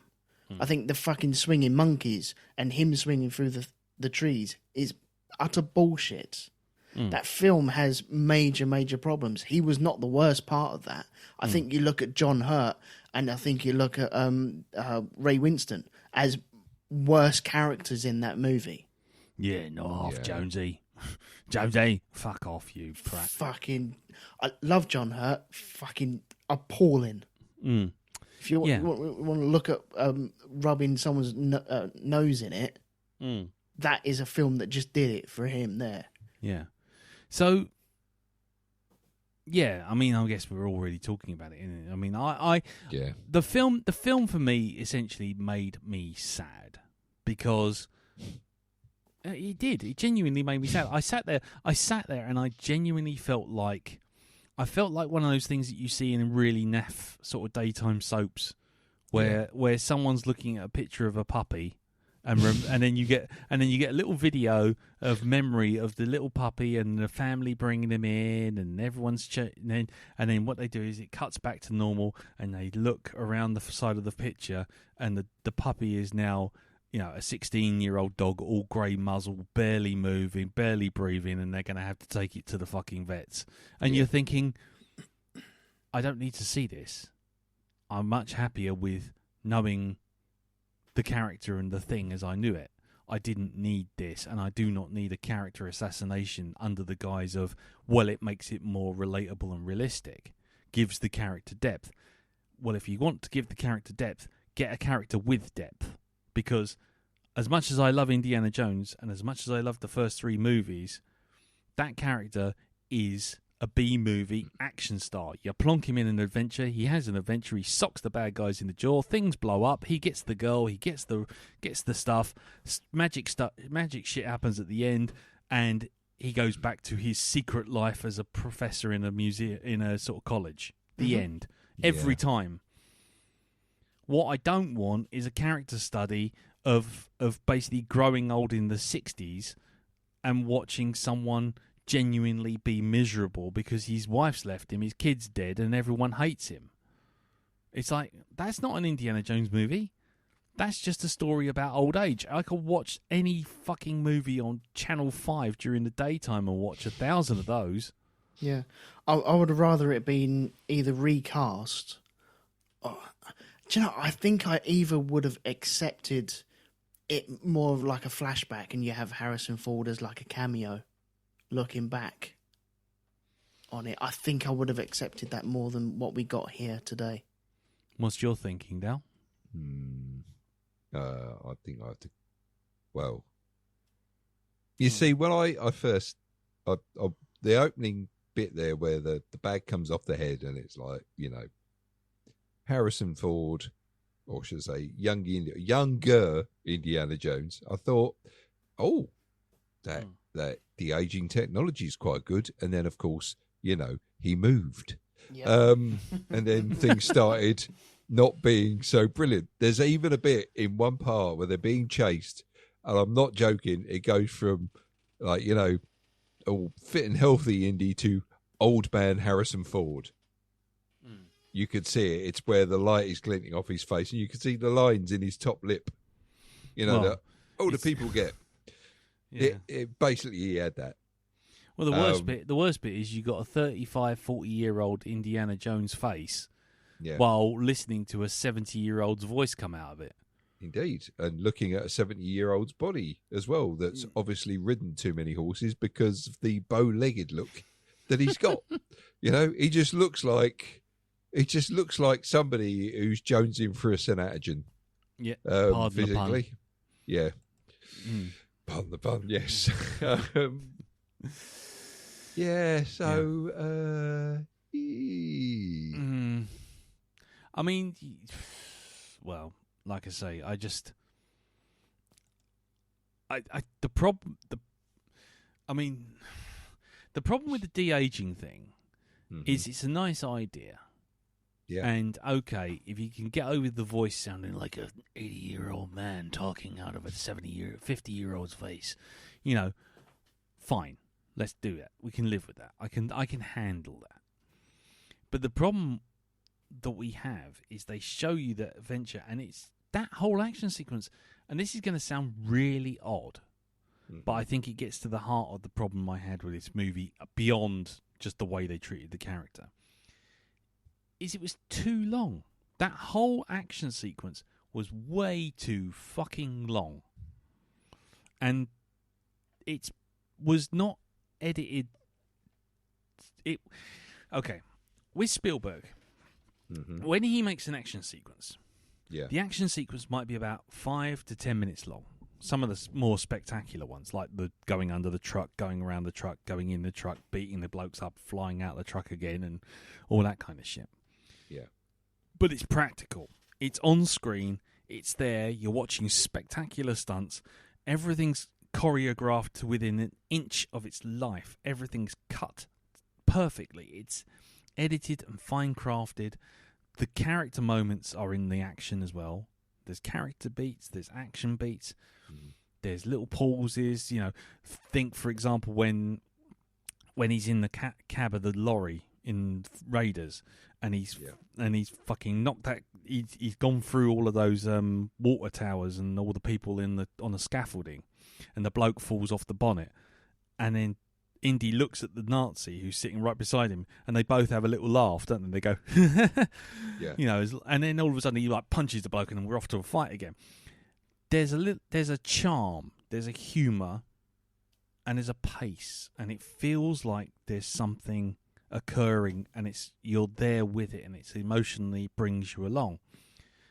That chase from the start of him being hung in a fucking castle, to a bomb going through the floor, to the castle blowing up, to him saving himself from being hung, getting down to the fucking car, taking a whole bunch of Nazi officers in a car, knocking 2 bikes off, driving down, smashing the car up, getting a bike, nicking the bike, driving down to a train, jumping on the train, walking through the train, finding all the fake shit, sneaking through carriages and carriages of fucking Nazis, then sneaking over the top of the train and then into the train, and then rescuing Toby Jones, and then getting back out, and then fighting some other people, and then they have a fight on a train, and then there's the fucking tunnel, and they get down, and then there's missiles being dropped, bombs being dropped by the planes, there's a rogue turret firing everywhere, and it just went on. It was about 25 minutes. And I didn't, not 1 second did I give a single shit. There was action. There was a young Indy. The music was just randomly firing off the Indiana Jones theme at any old point. Like someone was just like pressing. There was a button that just said member berries, and it's just like, oh, are we bored? Da da da da da da da. It's like nothing's happening. Why are you playing this theme? I think with that, there's a lot going on. Unfortunately, we've seen it all before. And I don't think it is member berries, that sort of thing. No. I think it is they're trying to create a best-of sequence. They're trying to go out on a high. And they're trying to do the truck driving in Raiders. Then you have the motorbikes from Crusade. Then you have the train from Crusade as well, walking all the way through the train. You have the planes dropping the bombs, which is at the end of Crusade, where they drop it and the car falls in the hole. It's all the stuff that we've seen before. Unfortunately, it didn't make me excited. No. I'm sure I should be excited about this. I should be like, oh my God, I've lost my mind, and I don't know why, but I'm being caught up in this.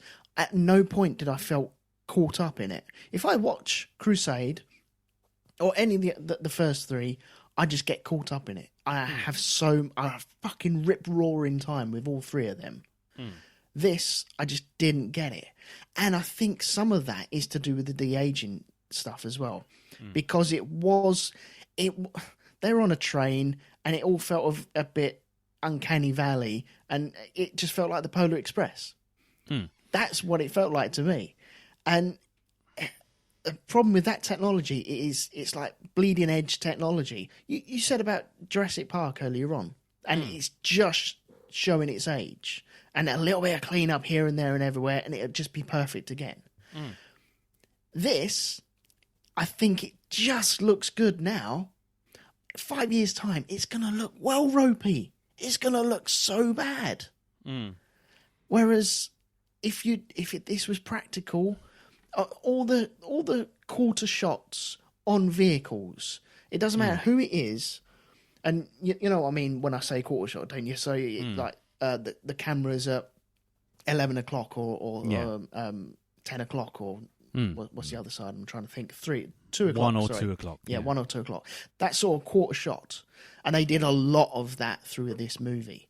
Every single shot of that, you can just tell they're just not there.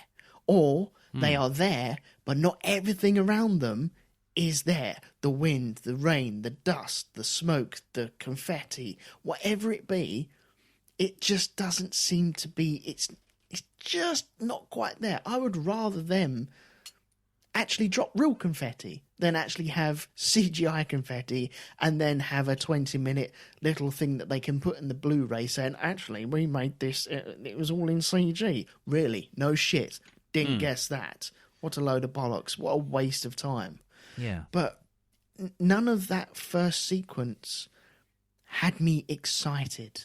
And when I go into an Indiana Jones movie, I want to be drawn into it. I want to be like, oh, I'm really egging Indiana on. I want him to do the thing. I want him to punch the guy in the face. I don't mind the little cheek smile because that's always been there. And our sense of humour with that sort of thing has changed throughout the years. And I think the more and more you see it, the more cheesy it is, and the more you go back to the original and go, that is where it started. But that is the same with anything. That's the same with film, that's the same with music, that's the same with TV. You always go back to the original and go, they did it first and they did it the best. But I why wasn't I excited? I should have been excited. Maybe it was the aging stuff, because when I see these sort of effects, a lot of the time I'm just sat there going, I can see that. And if I can see that, then I'm not in it. Yeah. Dal? Yeah.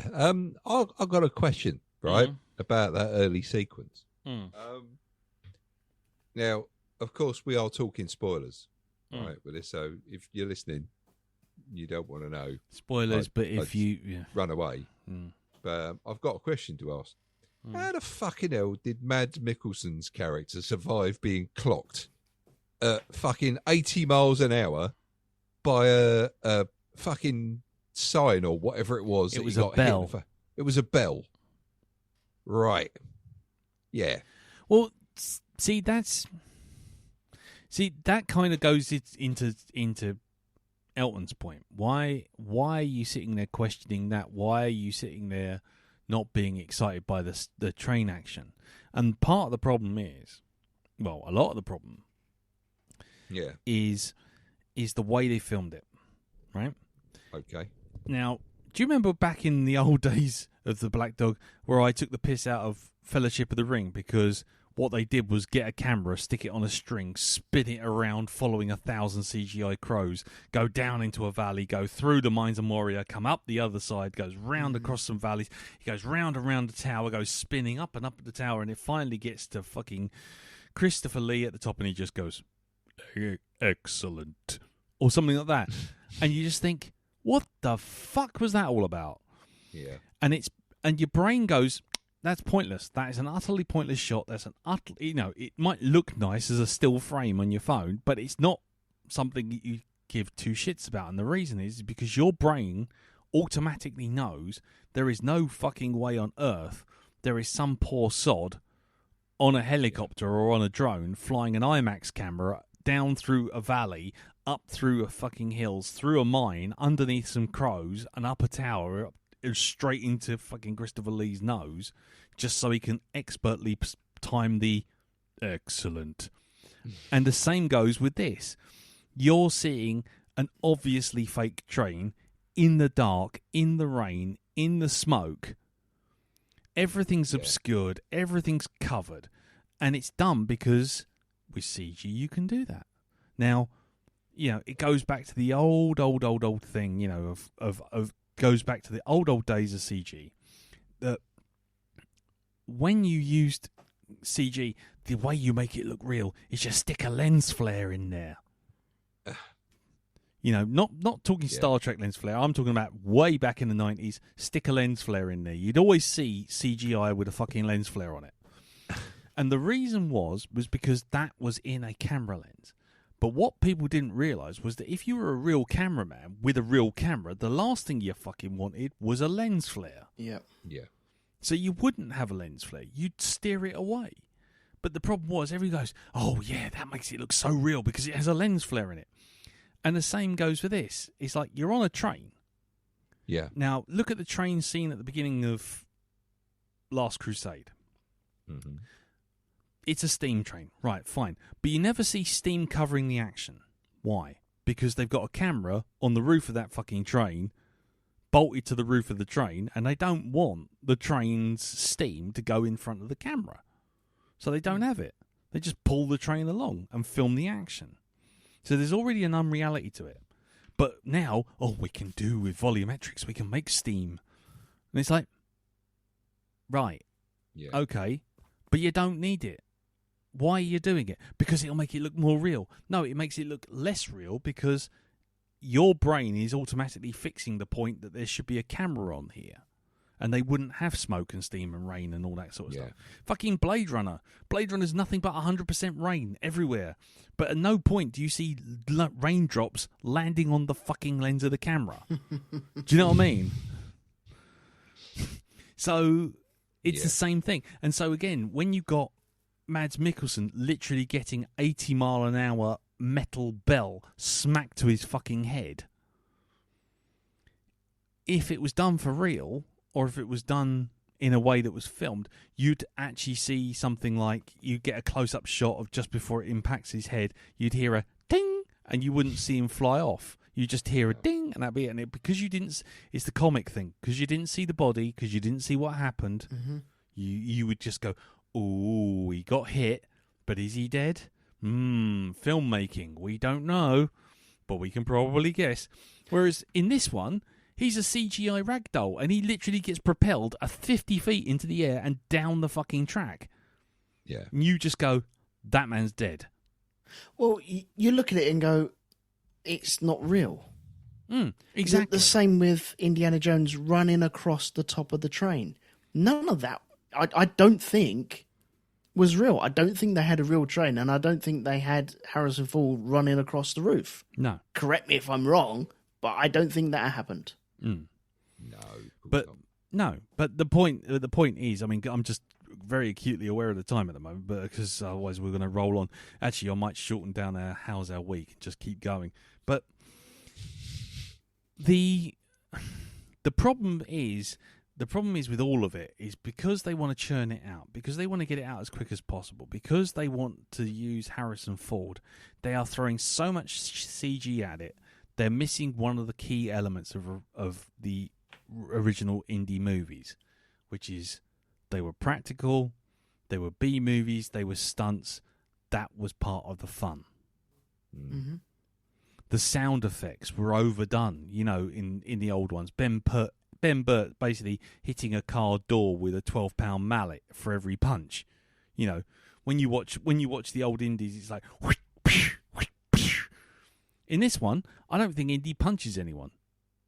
In fact, 9 times out of 10, people just push him away and go, fucking sit down, Grandad. Oh, no, he hits one person at least. Yeah. There's at least one person he hits. And I don't think it sounds like multiple car door shutting on this one like it used to.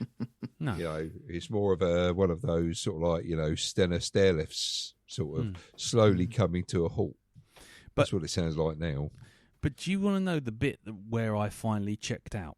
Where I absolutely was like, you know what, that's it, I'm done. I can take old indie if they're going to do something interesting with it. If they're going to not just make it a character assassination. If they're not just going to go, look, he's old, he's miserable, he's divorced, his house has gone down, he's retired, he's 10 seconds away from death, nobody wants to hear his fucking adventures. They even recreate the fucking opening scene with him in the college where he used to have all those girls and all the students, the girls with "love you" written on the eyelids, and the boys sort of leaving him apples because they think he's cool. Now it's just like 4 people sitting there pretty much. If it was another 10 years, they'd be on their fucking mobile phones just looking at something else. Mm-hmm. So firstly, that's a character, just completely constantly character assassination. But the bit that I checked out on was the moment when the bad guys finally close in on Helena and him, and they're in that little hall of records, and they've got the Dial of Destiny. They come in. She, the likable heroine, fucks him over 3 fucking times in that movie, and each time leaves him for dead. At all times. He escapes by basically doing some sort of rent-a-ghost maneuver of pushing over a fucking bunch of shelves while everyone goes, "Oh no!" and falls over. Mm-hmm. He gets to escape, but does he go into dun da da dun da da da straight into action? No, he gets to a phone. He dials 911 and goes, somebody's been shot. Could somebody send a policeman? It's just like, right, that's it. That's not indie. That's done. That's it. What I've got here is old man with a name changed by Deepole. Old man Simpson. I want a policeman here. Yeah, this isn't the same. My oatmeal has changed, and it was just like, no. If you want to capture what indie's like, he's a man of principle, he's a man of action, and fucking Sean Connery, at the fucking same age he's at now, Harrison Ford was at now, was going, this is just like Miss Charlemagne, rocks and the trees and the birds in the sky, and this sort of thing. Yep. So you've got the comparison. You've got it right there. Yeah. But instead of just like having comical action dad fucking Sean Connery, what we got was Indiana Jones going, My TV's not working. Tap, tap, tap, tap, tap on the phone, going, somebody please send a policeman. Somebody has been shot. It's like, no. I'm just no. See, I felt like that when he was shouting down at his neighbours and trying to keep the music down. It was, I don't know if he would be like that. If young Indy would be like that at all. But yeah, I mean, I guess it comes down to that, isn't it? Young Indy. But the point, I think the problem we've got is this thing of we have to show him as being old. What's going to do that? The get off my lawn moment, isn't it? Well, okay, that's the thing. They should have had that in there. They should have given him a house, not a fucking flat to live in, right? But, and it could have been protesters or something like that. Get off my lawn! But being an old man doesn't naturally mean that you're grumpy. No. I mean, this podcast stands as testament that it does, but no, yeah. I know that, but it is a default thing that people naturally think because you're a man and you're a bit old, you're grumpy. Doesn't always happen like that. No. Maybe they're just cross. It doesn't just. Just put out. There we go. It's just. I think that is starting to annoy me a little bit. Is that me being grumpy? Do you know what? I don't give a fuck. The problem is in this world where everyone says, "Oh, you can't use tropes and stereotypes," they seem quite happy to do it on old characters like Indiana Jones. Mm-hmm. So it's you can't have it both ways. You either have to have your hero and have him as a hero, or if you want to have him as an old crouchy old man and start doing stereotypes, well then let's go across the fucking board, and that won't last. The problem. Sorry, I feel like I'm just going off one. Darren, if you want to jump in. I'm going to just jump in there with something else that I noticed that was missing. And it's kind of something you've reminded me of when you mentioned Sean Connery, right? There wasn't a single, well, that was close, sort of moment that, that kind of thing. Yeah, charm and goofy humour inside the action. Even my favourite bit of that film, which is where they're in the car and the plane hits the tunnel and it's just a wingless plane pulling up beside the car and it's just, you got Indiana Jones and his dad looking at the pilot and the pilot looking back at him. As you go, shit like that, right? Yeah. Just, son, I'm sorry, they've got us. After he shoots out his own tail. Yes. And there was none of that, right? No. You had nothing like a Denholm Elliot character. Oh, yeah, he knows 1,000 languages. He'll be fine. Hello? Is there anybody who speaks English? or even ancient Latin. Yeah. Yeah, he'll blend in, disappear. If I know Marcus, he's already got the Grail. Hello? Does anybody know the ancient Greek? Got lost in his own museum. I none of that. I felt none of that in there at all. And that's the problem. That is the problem. It's like a recipe. It's like a cake. Yeah. You can have eggs and flour and you can make a pancake. Or you can have eggs and flour and sugar and you can make a normal cake. Or you can have eggs and flour and something else and you can have a chocolate brownie. But the thing is, you've got the ingredients, but you've got to mix them together right, otherwise you end up with something that isn't what it is. Isn't what you think it's going to be. And Are we going to use the jigsaw puzzle scale on this? So on a scale of 1 to 1,000, right? What jigsaw puzzle is this film? it's one piece and it's a photograph of all my dead relatives. Boom! There we go. Job's a good one. It's just a block of wood with a load of pictures of, like some sort of sappy slogan like "We'll meet again," and then it's just every dead family member that you've ever loved plus all your cats.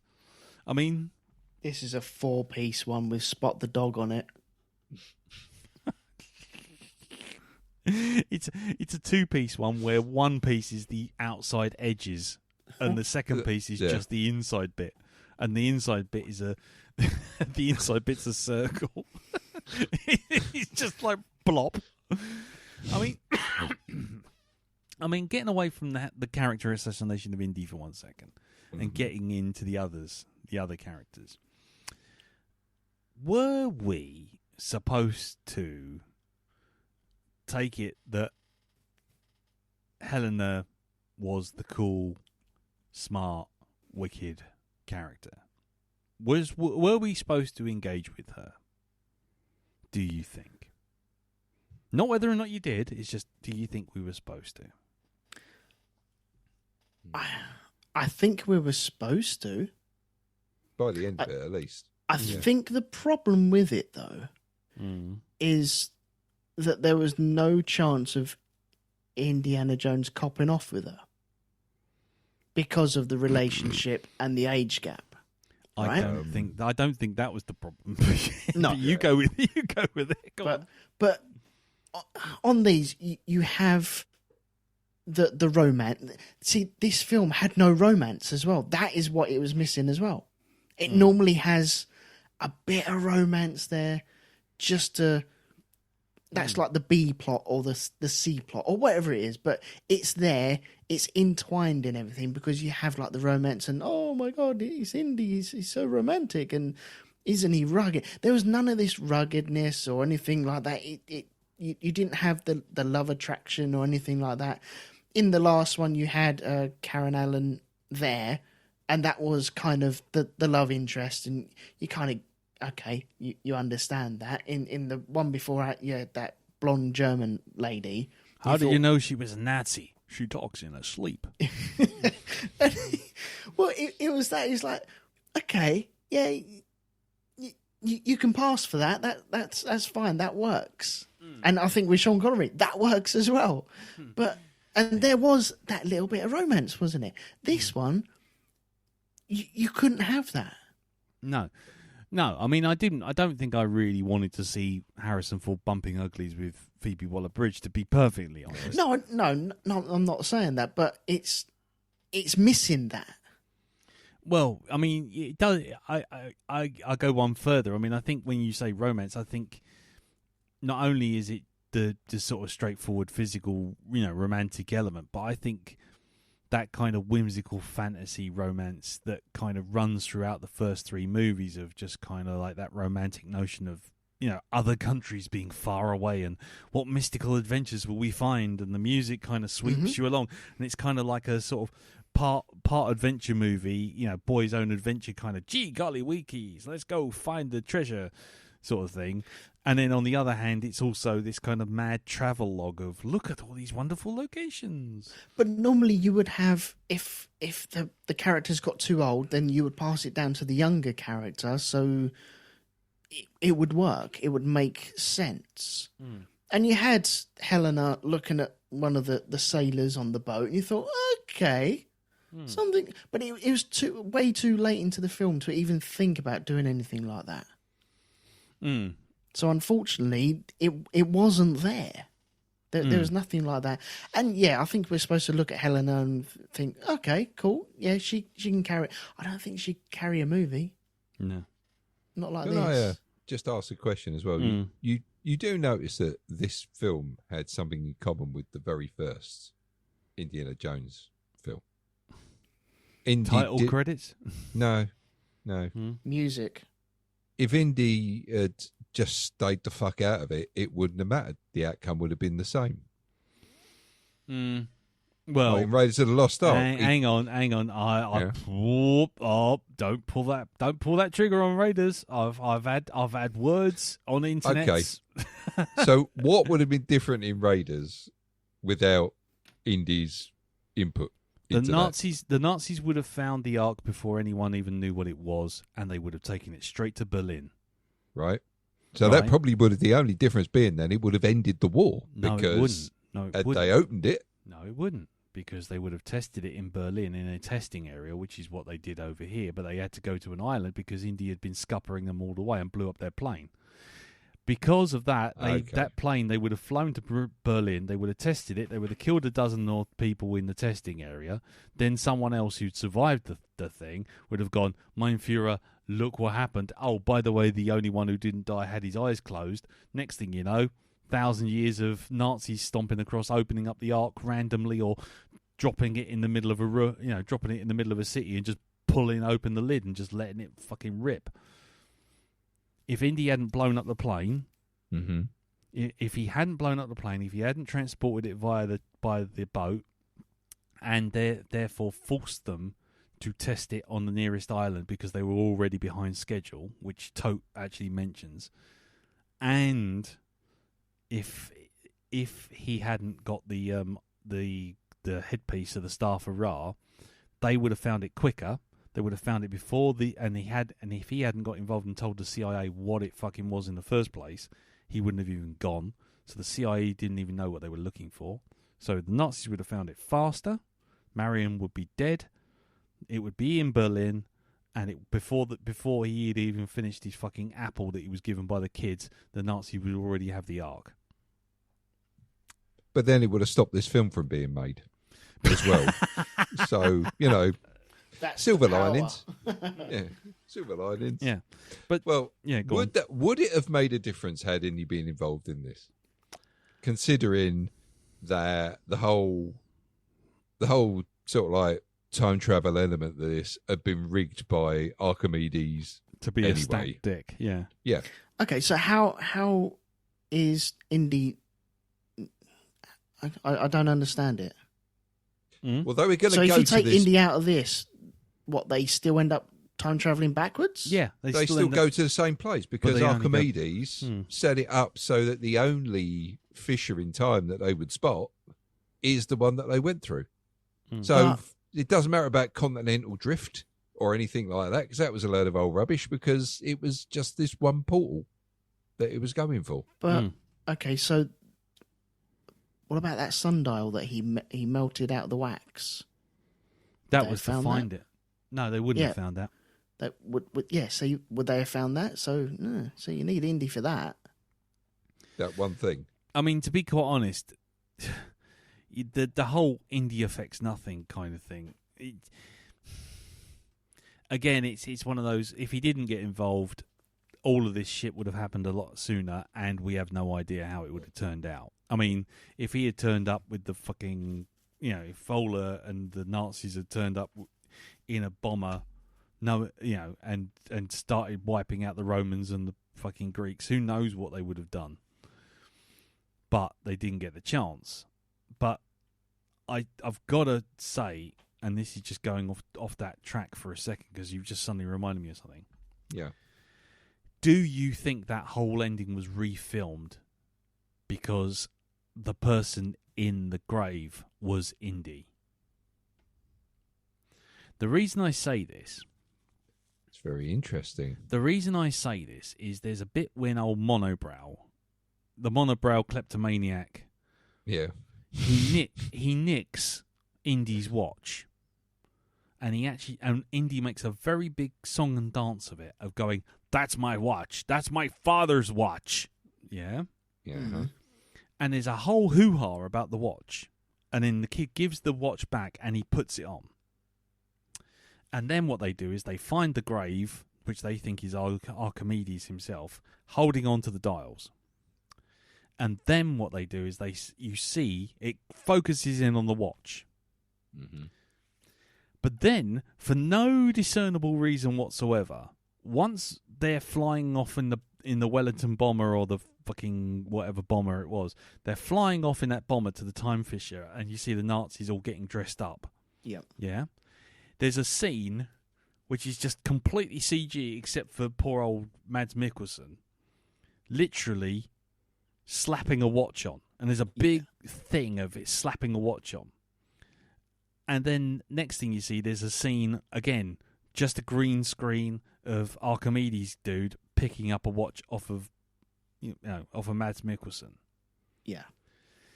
So, two things. One, Archimedes picks the watch off of Mads Mikkelsen, and the watch strap is broken. Two, the watch scene, both watch scenes at the end are completely CG with the exception of the actors. And three, how would Archimedes be able to A, repair the strap, B, put the watch on, and would the watch have even been working? Takes it down to Timpson's. Yeah, exactly. Takes it down to third century Timpson's, gets a new fucking battery. So, but the point is, I honestly... I also want a set of keys cut for my front door as well, please. Yeah. No, these don't work. Can you do these again, please? Can you please sharpen this one? Because I cannot start my plane. Also, my boots require new heels. How much for the new heels?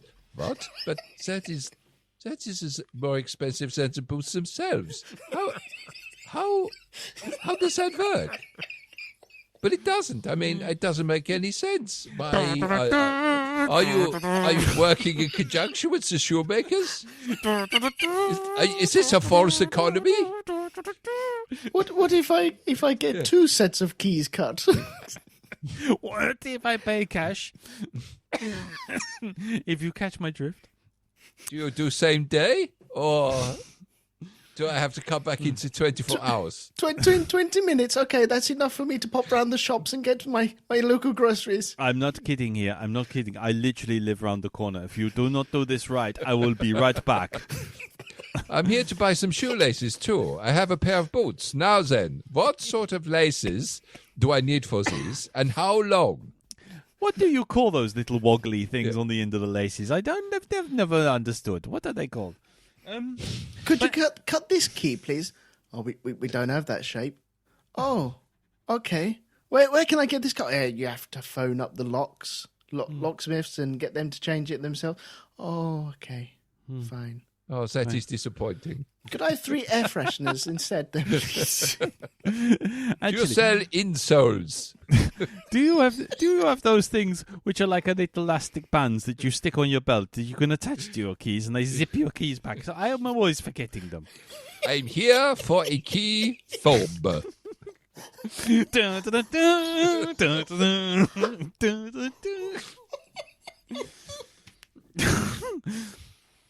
Fuck you know.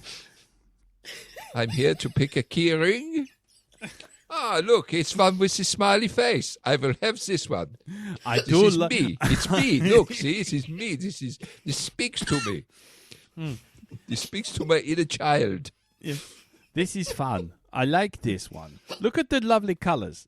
Now, they're not going to wear off, are they? If I put them in the keyhole several times, they're going to stay on, yes? Yes. Good. Oh, look at this one. I've been looking for this key ring. It is a Banana Man key ring. I will have this one here.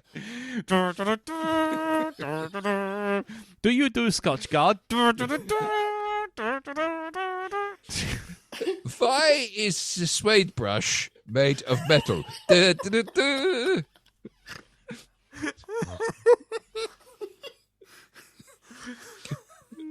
What does this part of the brush do? Du, du, du, du. Do you have any of that Scotch Guard on spray? How long do you leave it to dry?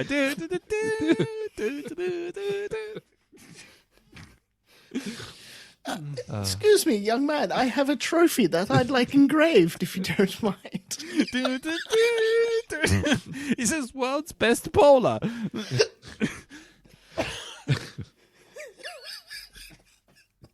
1969 NASA bowling champion.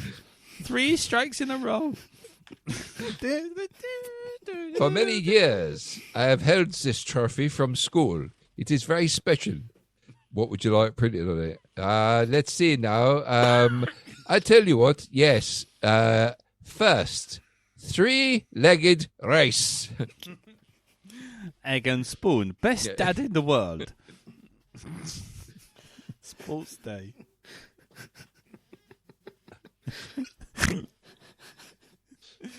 Oh, see, tonight was worth it. There we go. Yeah. It was, yeah. It was. We even did comedy Nazi accents. There we go. Yeah, that's right. Archimedes wasn't a Nazi, though. Well, who knows? Yeah, Who you know- knows? You did know him, mate. Yeah, Vola landed with a copy of Mein Kampf in his back pocket. That's it. Yeah, it's true. Yeah. Next thing you know, Archimedes in his Dial of Destiny, 1,000 years of rule.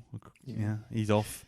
Anyway, so you were saying you think that maybe the watch was going to be Indy's dad's watch, and it was Yeah. going to be, because there's a whole scene where he looks at the watch and then he does this kind of shocked look, and then I think audiences found that just a bit too bleak, and they refilmed 3 pickup scenes. One of Mads Mikkelsen putting the watch on, one of him lying there with the watch on, Yep.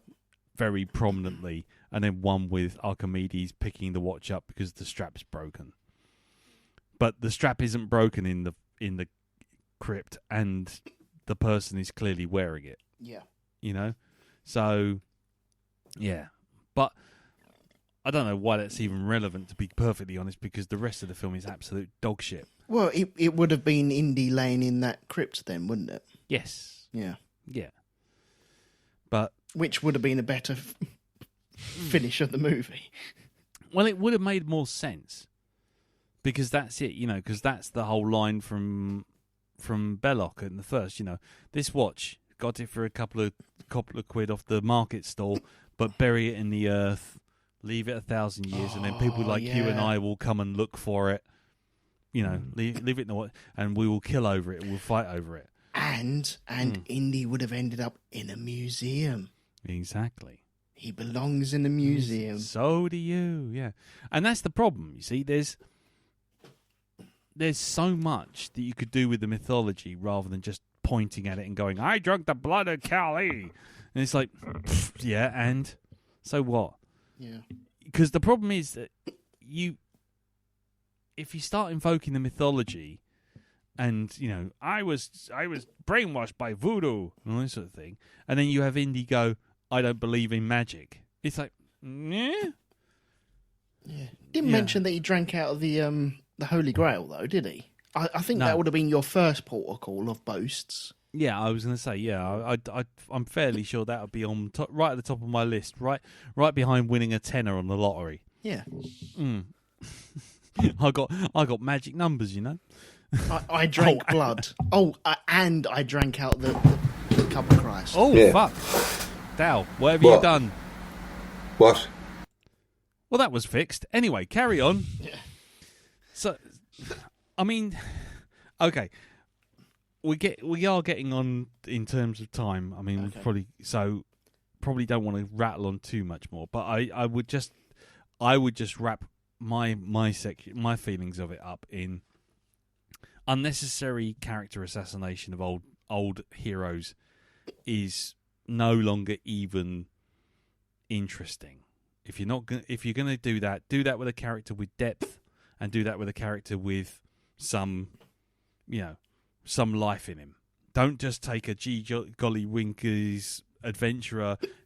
Don't do it with Flash Gordon. I don't want to see fucking Flash Gordon having an existential crisis because Dale Arden fucking left him when he was in his 60s, and now he's got to go back to Mongo because his plucky sidekick decided that he's going back to Mongo. Back to Mongo.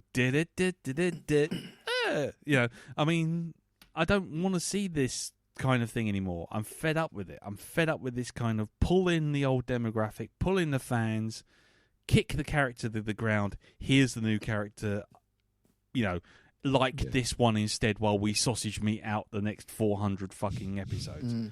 No, done. Marvel's been doing it, fucking Tony Stark's dead. Don't worry, we've got someone else who's just like Iron Man, but they're new and young and very cheap. Let's go. It's just like, fuck off. Stop it. Either make a new character, but stop assassinating the fucking old ones. Nothing left. I don't want to see Captain Picard getting upstaged by some young upstart just because what we've got to do is make Captain Picard look like shit. Just stop it. Stop just doing that. It doesn't make your other character better by making your old characters worse. And the other thing I was going to say was, even Kingdom of the Crystal Skull had practical effects, and even the first 15 minutes of Kingdom of the Crystal Skull in the university, the university chase, we're being on the bike, getting off the bike, fighting in the car, climbing back on the bike, and then ending up in the library, and he's like, read Mickelson, chapter 5, and then driving off again. It was stupid, yes, but it had the old ingredients of the indie movies, which is a bit of silliness, bit of action, perfectly paced, jobs are good. The rest of the film, dog shit, absolute dog shit. I don't like King of the Crystal Skull at all, but there were bits and flashes. Yeah. And this film highlighted everything that was wrong, which was lack of Spielberg, lack of charm, lack of humour, and just the desire to just show, and just the desire of more means better. And it's just like, no. And as Robert Taylor, or Rob Valentine, said to us, my position is that I love indie, and when you end your film series with a character perfectly deconstructed and riding off into the sunset with Sean Connery, you stop. This one made me feel a bit sad and generally done with it. And I don't think I could sum it up better than that. Really, I don't think I can, because that's it. The whole film just made me feel sad. The action scenes were dark, gloomy, boring, too long, lacked charm, lacked humour, lacked pacing. And fucking, I can't even tell where John Williams was. He must have just said, fucking put my name on it. Oh, and one last thing for me. When you think about it, the whole point was to save Hitler. Yes, it was. Indiana Jones saved Hitler. Well done. Wow. So that's it for me. Okay. Darren, do you want to go, or shall I go? No. I think I'm done. All I will say is that this conversation. All I'm doing now is I could just hear Ryan George's voice in my head going, "So, have you got a new indie movie for me? I sure do."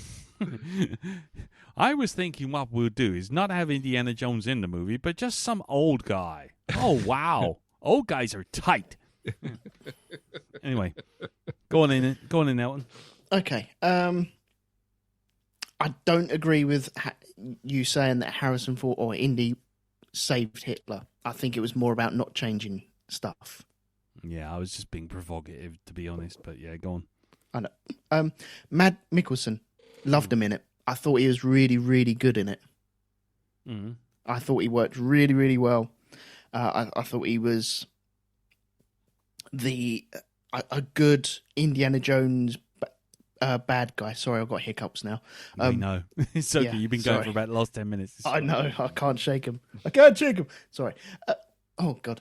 I thought he was a really good bad guy in it. And I think this film showed Indiana Jones needs Nazis, not Russians. That's what he was missing out of the Crystal Skull, and that and a plot. But the Nazis change everything. I think it adds a lot more weight to it, and just seeing them parading around and just being banded around, it has that air about it, which adds things to it. I don't mind the time travel stuff. Yeah, it's a bit in between all the crappy CG that's going to look utter guff in 5 years time. Sorry, God's sake. Don't worry. We'll just keep going. We'll pretend you're not doing it. I know. Well, they do say to get rid of hiccups, you should scare people. So, Darren, could you put me over your shoulder, please? Oh, what? I could. No, I'll do. I'll do something even worse than that. I will give you a bit of a scare. Right? Okay. The film I've chosen for next week is Pluto Nash. The fuck? There we go. Thank you very much.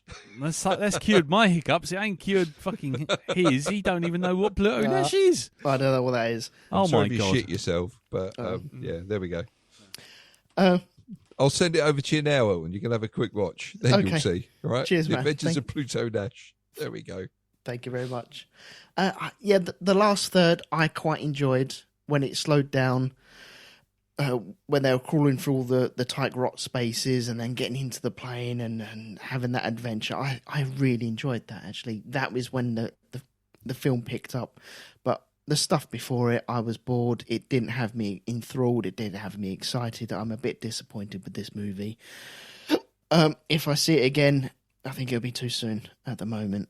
I might come back to it in 5 years' time and go, do you know what? It wasn't too bad. Don't say that around me. But it wasn't a film that I was actually actively going to be watching. I was ignoring it. I wasn't going to be watching it. If it wasn't for this show, I wouldn't have watched it.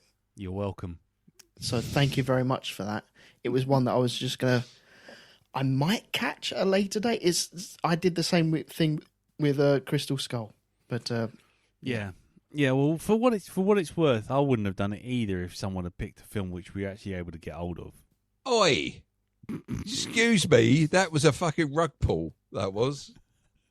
Much like this film. Dead excited for that one. I really was. But I've checked out the new one, the one that I'm going to pick for this week. And yes, it is still there. Right. Okie dokie. Well, I mean, that's it, I think. okay. Yeah. I mean, on one hand, I feel like I should be doing the old Black Dog thing of being so incandescently full of rage that I just, turn the whole airwaves blue with swearing. Yeah. But for me, I genuinely felt sad. I've never felt so fundamentally disappointed and sad in a film as much as this one. I really haven't. If someone had told me this was sort of like 90% constructed from CG because Harrison Ford died midway through filming, I wouldn't have been more sad. I'd just been like, okay, little dodge for Harrison there. But no, it was terrible. People going, oh, it's a legacy, perfect legacy for fucking Indiana Jones movies. Watch Raiders again and then watch this, because a fucking 40-minute action scene on a train with a digital de-aged Harrison Ford waddling about like fucking Peppa Pig while speaking in an 80-year-old voice, and then what was the whole thing with the fucking end? And Karen Allen just magically appearing and just forgiving him for like 20 years of, social distancing. That's after they realised that time travelling Indiana Jones shouldn't be dying in Roman times. Yeah. It's Exactly. because fuck you. That's why. Yeah. Okay, there you go. Yeah. And then they had him grab his hat at the very end. It's just Oh, like, yeah. Fuck off. It's just fuck off. Yep. So it ended with Indy fucking. Ended with old people. Oh popping yeah, uglies. they are fucking going at it. Honestly, Yep. he's munching rug right now. With the hat on. Yeah. With the hat on. Because then she can look down and not necessarily see all his grey hairs and his bald pate. She's tied up with that whip. Mm. He's just ploughing her. Honestly. Da, da, da, da. Is it warm in here? Or is it me? Oh, wow. He's just going backwards and forwards like he was on that rocking horse after he was being chased by that train.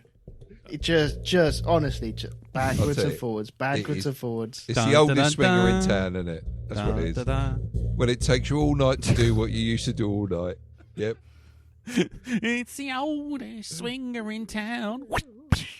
And that's his hip going. Yep. Right.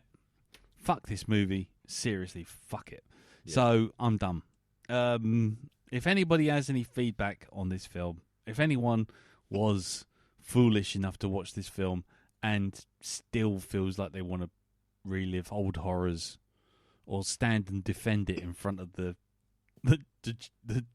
abject disdain that I will cast upon you, then by all means send in feedback to feedback@blackdogpodcast.com or leave it on the Facebook group, which is facebook.com/groups/the Black Dog Podcast. Right. Before we get to Pimp's Corner, Darren, you've promised us Yes. a film. I promised you a film. Yes, I have. A film that's available. A film that's available, and it's one that I genuinely do love. This is a joy that it's finally on streaming for me. And it's a film that came out a couple of years ago. Let's see, 2021 actually. Okay. This one. And you may guess what it is. It's starring Thomasin McKenzie, Anya Taylor-Joy, and Matt Smith. And it is the film Last Night in Soho. Right. How about that for a palate cleanser? No, that's definitely going to be a palate cleanser. Not Yes. off. And Terence Stamp. And Terence Stamp as well. Yes. Kneel before Knob. Yeah. Okay. Yeah, that's going to be something of a palate cleanser, not half. Yeah. Not half. Just a bit. Wow. Okay. That's a bit of cultural whiplash from fucking Indiana Jones and the dialing police for destiny. It's like having some kind of episode, and this is the adrenaline shot to the heart. This one, I think. Yep, definitely. Okay. So yeah. So Last Cool. Night in Soho. Edgar Wright's Last Night in Soho. Edgar Wright's Last Night in Soho. Well, I don't know. Is it? I mean, if it is, I mean, she doesn't look very much like Edgar Wright. I'll tell you that now. But No. fill your boots. Fill your boots. Okie dokie. So, quick question. Elton, have you seen this film? No, I haven't. Have you even heard of this film? Probably have, but no. Let's say Okay. no. I was going to say, are you looking forward to this film? Yeah, why not? Yeah, why not? Cool. Okie dokie. Darren, I take it you have seen this film? Oh God, yes. Cool. I have seen this film. I bought it sight unseen on DVD, on Blu-ray. I thought this is why I was thinking. It's like I've seen it in his collection. I'm Yeah.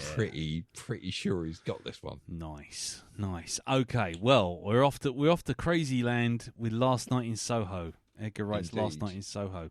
And what's that on? It's on Netflix, It's so on Netflix. it's not suddenly going to go to be on a paywall or anything like that. Well, you say that.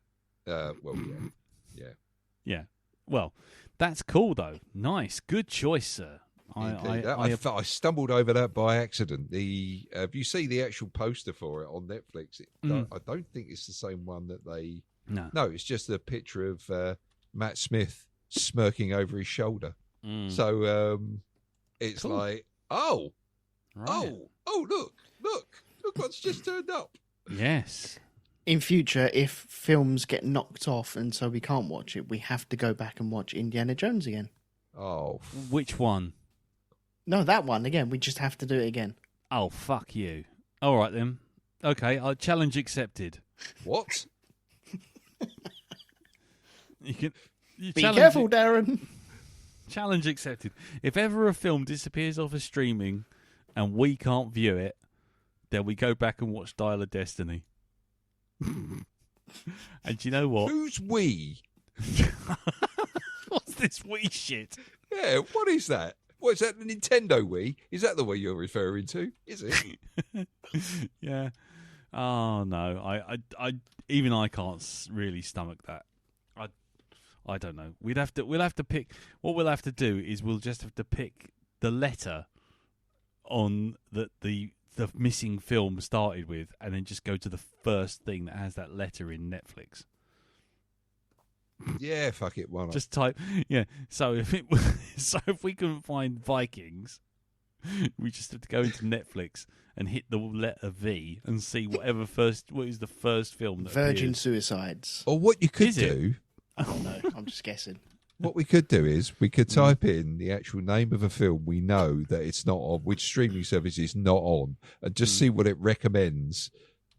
Considering it, because they do that now. You can put in a film you want to see, and even if it's not there, they'll give you a recommendation.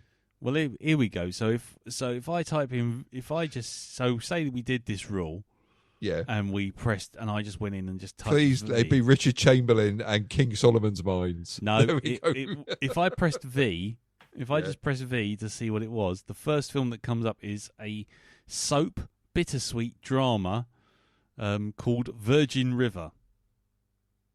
But that's a TV show. Oh, okay, let's go to a film. Okay. Oh, Venom, Let There Be Carnage. Oh god. Oh, I've just seen that one. God. Yeah. So there you go. So if I put Vikings, if I typed in Vikings, you get. Let's get to the first film with Vikings. You would get. Oh God, you get all sorts of. They're all TV shows. In fact, if you put Vikings, the first you get loads of TV shows about Vikings. Oh, then you get The Last Legion with Colin Firth. Oh, good lord.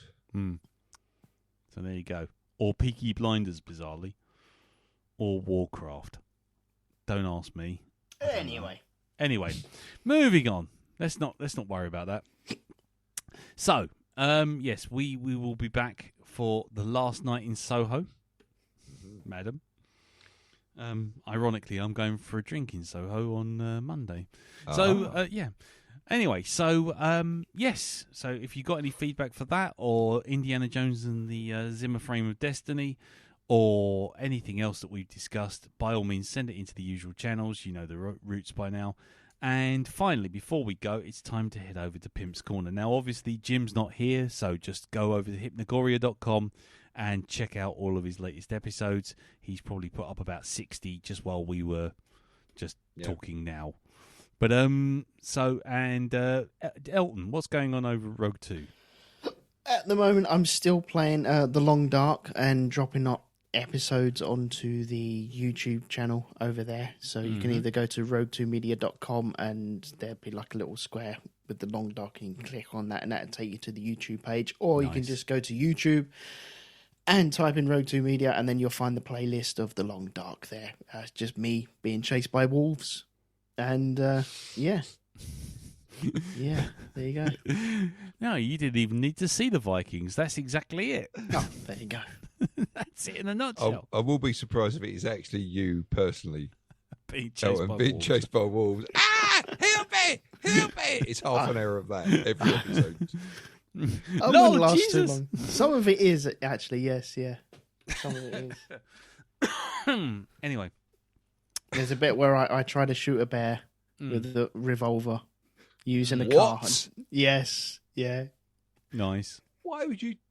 Why Why don't know. would you do? No, that's the thing. You shouldn't do that. Right. And on that note, I think we'll leave it there. So, thank you very much for listening, everyone. Thank you, Darren. Thank you, Elton. No problem. And thank you all again for listening. And thank you for tolerating our sudden swift change into Indiana Jones and the Depression of Destiny. But we'll all be back for next week for Last Night in Soho, which is on Netflix. So until then, take care. Tatty bye.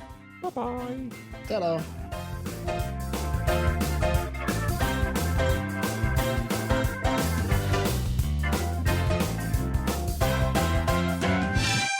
Oh, bollocks to it.